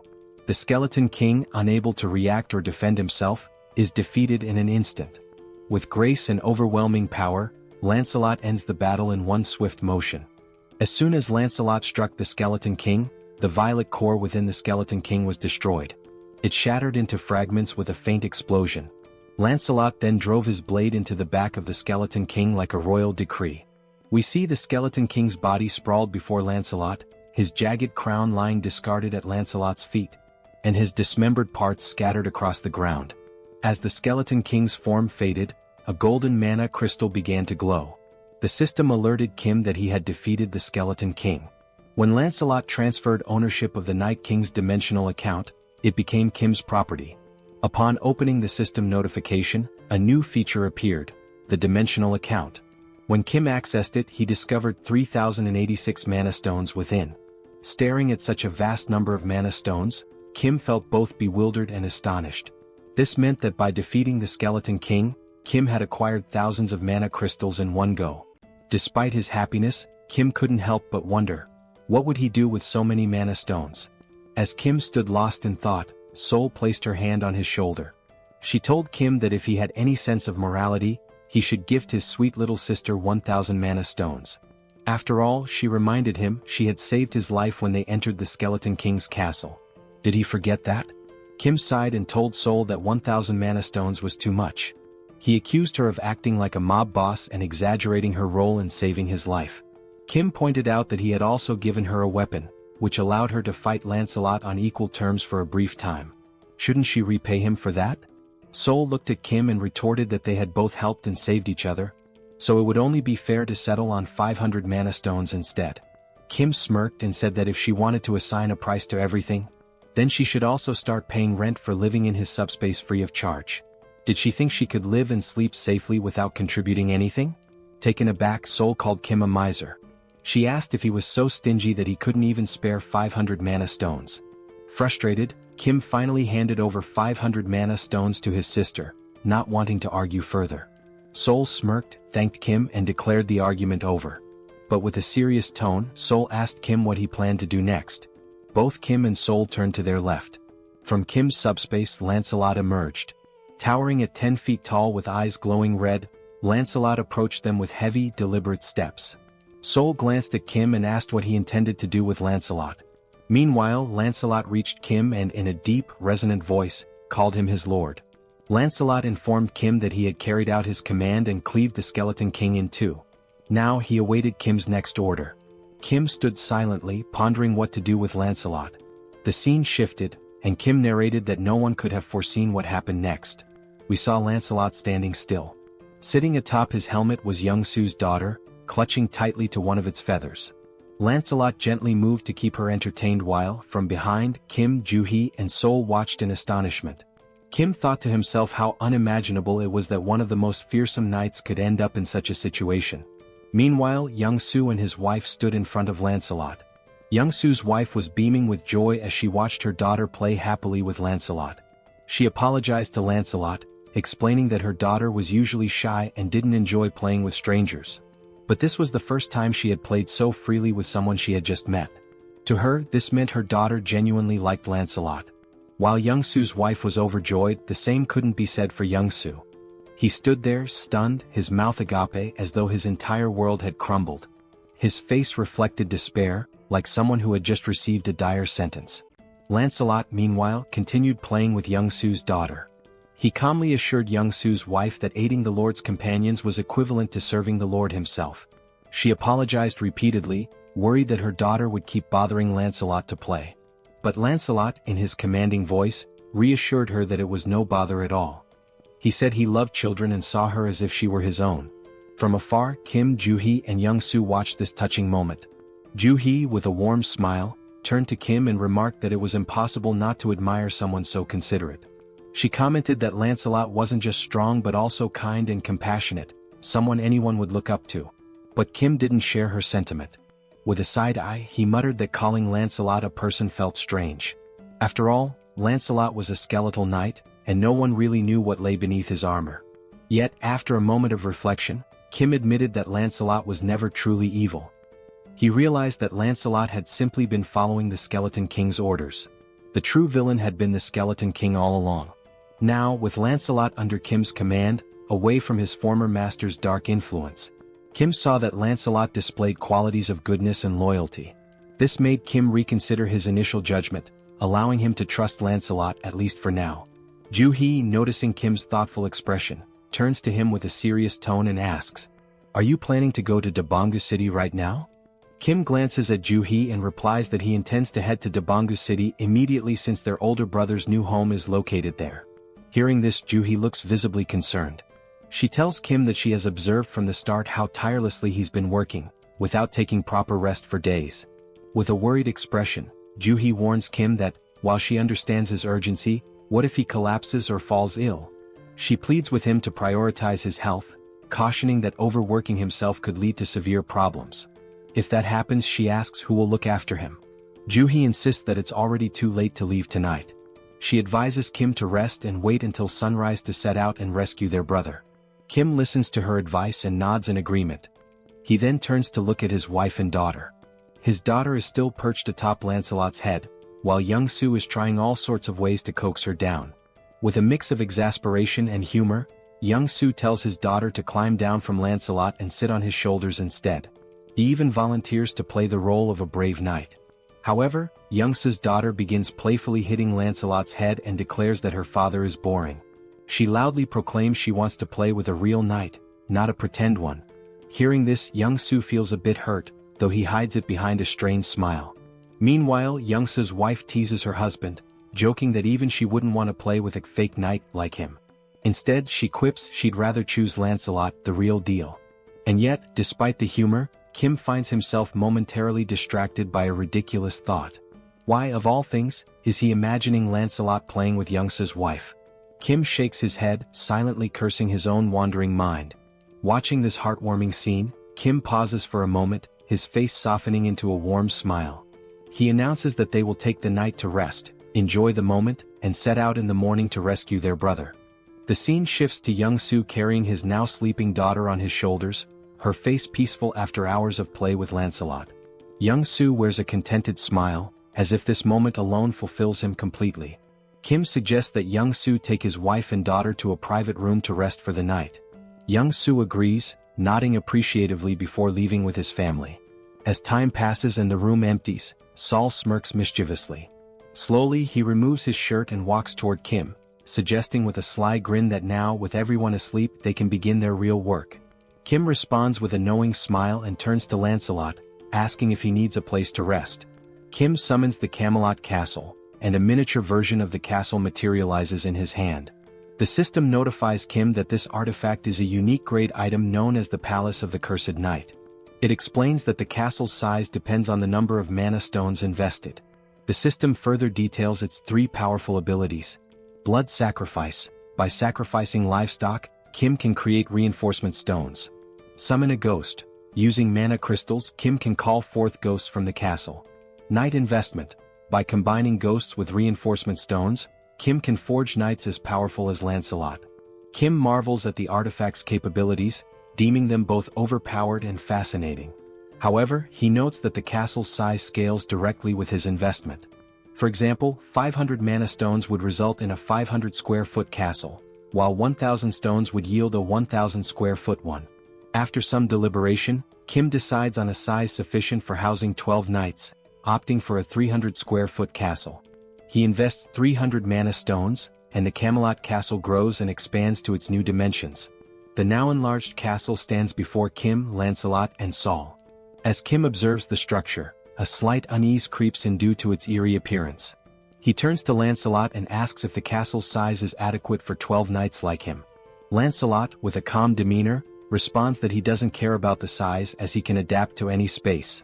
Then, with a wry sense of humor, Lancelot jokes that the castle is as tiny as the Skeleton King's little PP, adding that, compared to Kim's vast subspace, this castle is nothing.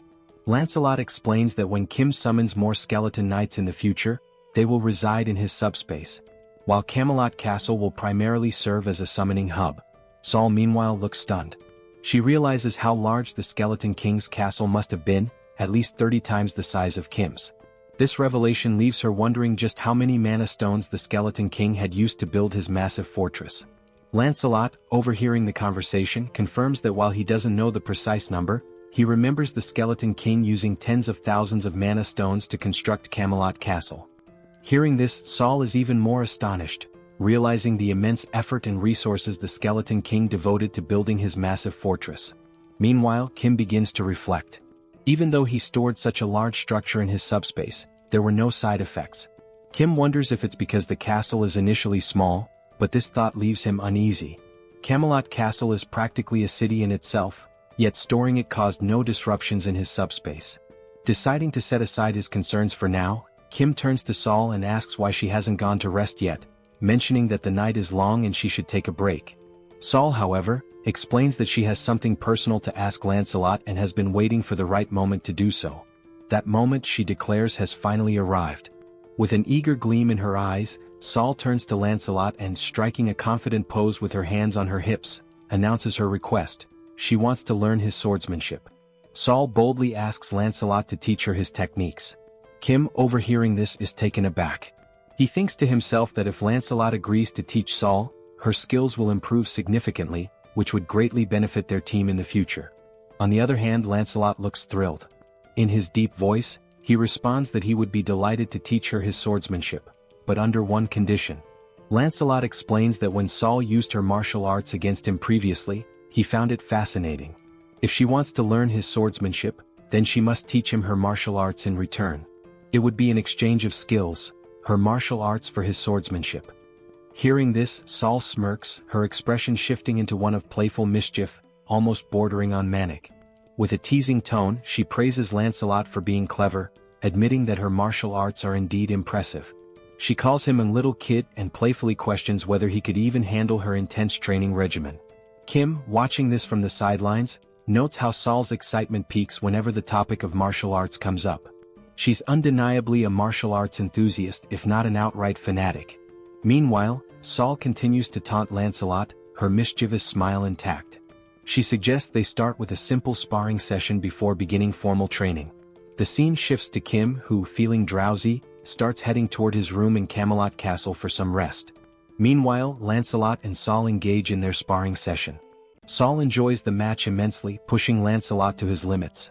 By the end, Lancelot earns his place as a true member of their group, fully integrated into their family dynamic. The scene shifts again, this time to Kim and Young-soo observing from Kim's subspace. Both are surprised to see numerous military officers in the vicinity, communicating through walkie-talkies and appearing to scout the area. Confused, Young-soo asks, "Are there other people besides us planning to travel in the morning?" Kim, however, finds the situation suspicious. Just as he is about to voice his concerns, the sound of a helicopter echoes in the sky. Looking up, they spot the aircraft flying toward Kim's subspace. Young Soo, recognizing the helicopter, exclaims, "That helicopter looks very familiar." Kim realizes it too. It's the same helicopter he had stored in his subspace and later handed over to the general. The helicopter lands and the general steps out with an elated expression.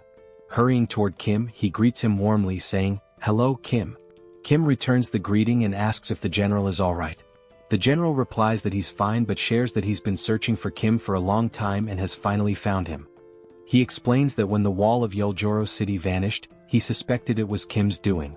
Kim, now irritated, cuts to the chase, asking if the general is here to convince him to join the military. With a firm tone, Kim makes it clear that if that's the case, his answer is no. His priority is finding his family. The general quickly reassures him, saying, "Kim, you've misunderstood." He explains that he hasn't come to recruit Kim but rather to deliver critical news. In a serious tone, the general warns Kim that traveling by helicopter is not safe. He explains that a faction that betrayed the military has seized a base and now controls air defense systems. If Kim and Young Soo were to travel by helicopter, especially a military one and a general's at that, they would be targeted and shot down. Both Kim and Young Soo are stunned by this revelation. The general provides detailed information, elaborating on how the rebel faction captured the military base and now commands a significant portion of air defense forces. He also shares that he had sent a scouting team in the same helicopter Kim had given him. That helicopter was destroyed mid-air, leaving the general without any information on those individuals. Growing increasingly concerned, the general reminds Kim that he mentioned traveling through the city to rescue his family. The general warns that if Kim had chosen to travel by helicopter, it could have placed him in extreme danger. Upon hearing this, Kim realizes that if they had used the helicopter, their deaths would have been almost inevitable. Acknowledging the severity of the situation, Kim thanks the general for providing such vital information. At this point, the general shifts the conversation. He brings up how the wall surrounding the city vanished last night, suggesting that Kim must have defeated the Skeleton Knight. However, Kim's focus drifts away from the general's words. Instead, he contemplates the mention of the next city being under military control. Kim understands that if the military has already taken over the next city, it's only a matter of time before they dominate other cities as well. Even if he travels through the entire city to save his family, the looming military presence will remain a significant threat. Adding to the peril is the Black Wyvern, a formidable force capable of annihilating helicopters, intensifying the danger. Kim resolves that to save his brother, he must head to Donggu City, a city now under military control. This means he must obliterate the enemy camp to secure his brother's safety. With a resolute and determined expression, Kim takes immediate action. He summons the Lord. From the subspace, a dark shadow emerges, causing the general to grow visibly uneasy. Kim, maintaining a calm yet intense demeanor, addresses the general.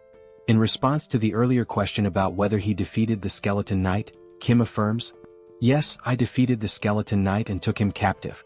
As Kim speaks, the Skeleton Knight appears. Towering 10 feet tall, the figure has glowing red eyes, wields a massive sword and carries a formidable iron shield. The knight stands ominously behind Kim. The general stares in pure horror and disbelief. He realizes that this knight is far stronger, at least 10 times more powerful, than the previous Skeleton Knight. And now, this terrifying entity is under Kim's command, ready to follow his every order. The general struggles to process the sheer weight of what he is witnessing. Kim, undeterred, confidently declares that his older brother's new residence is in Donggu City, the very city housing the military camp. This leaves Kim with no alternative, he must go there. With a sly, confident smile, Kim turns to the general and asks, "So, how about we take down all those military forces?" Overcome with joy and relief, the general feels tears welling up in his eyes. He gazes at Kim, his expression filled with awe, as though he were looking at a divine. If you enjoyed this video, don't forget to give it a thumbs up, it really helps. And for more content like this, make sure to subscribe and hit the notification bell so you don't miss any updates. Let me know in the comments if you'd like to see another part. I'd love to hear your thoughts. See you next time. Bye-bye.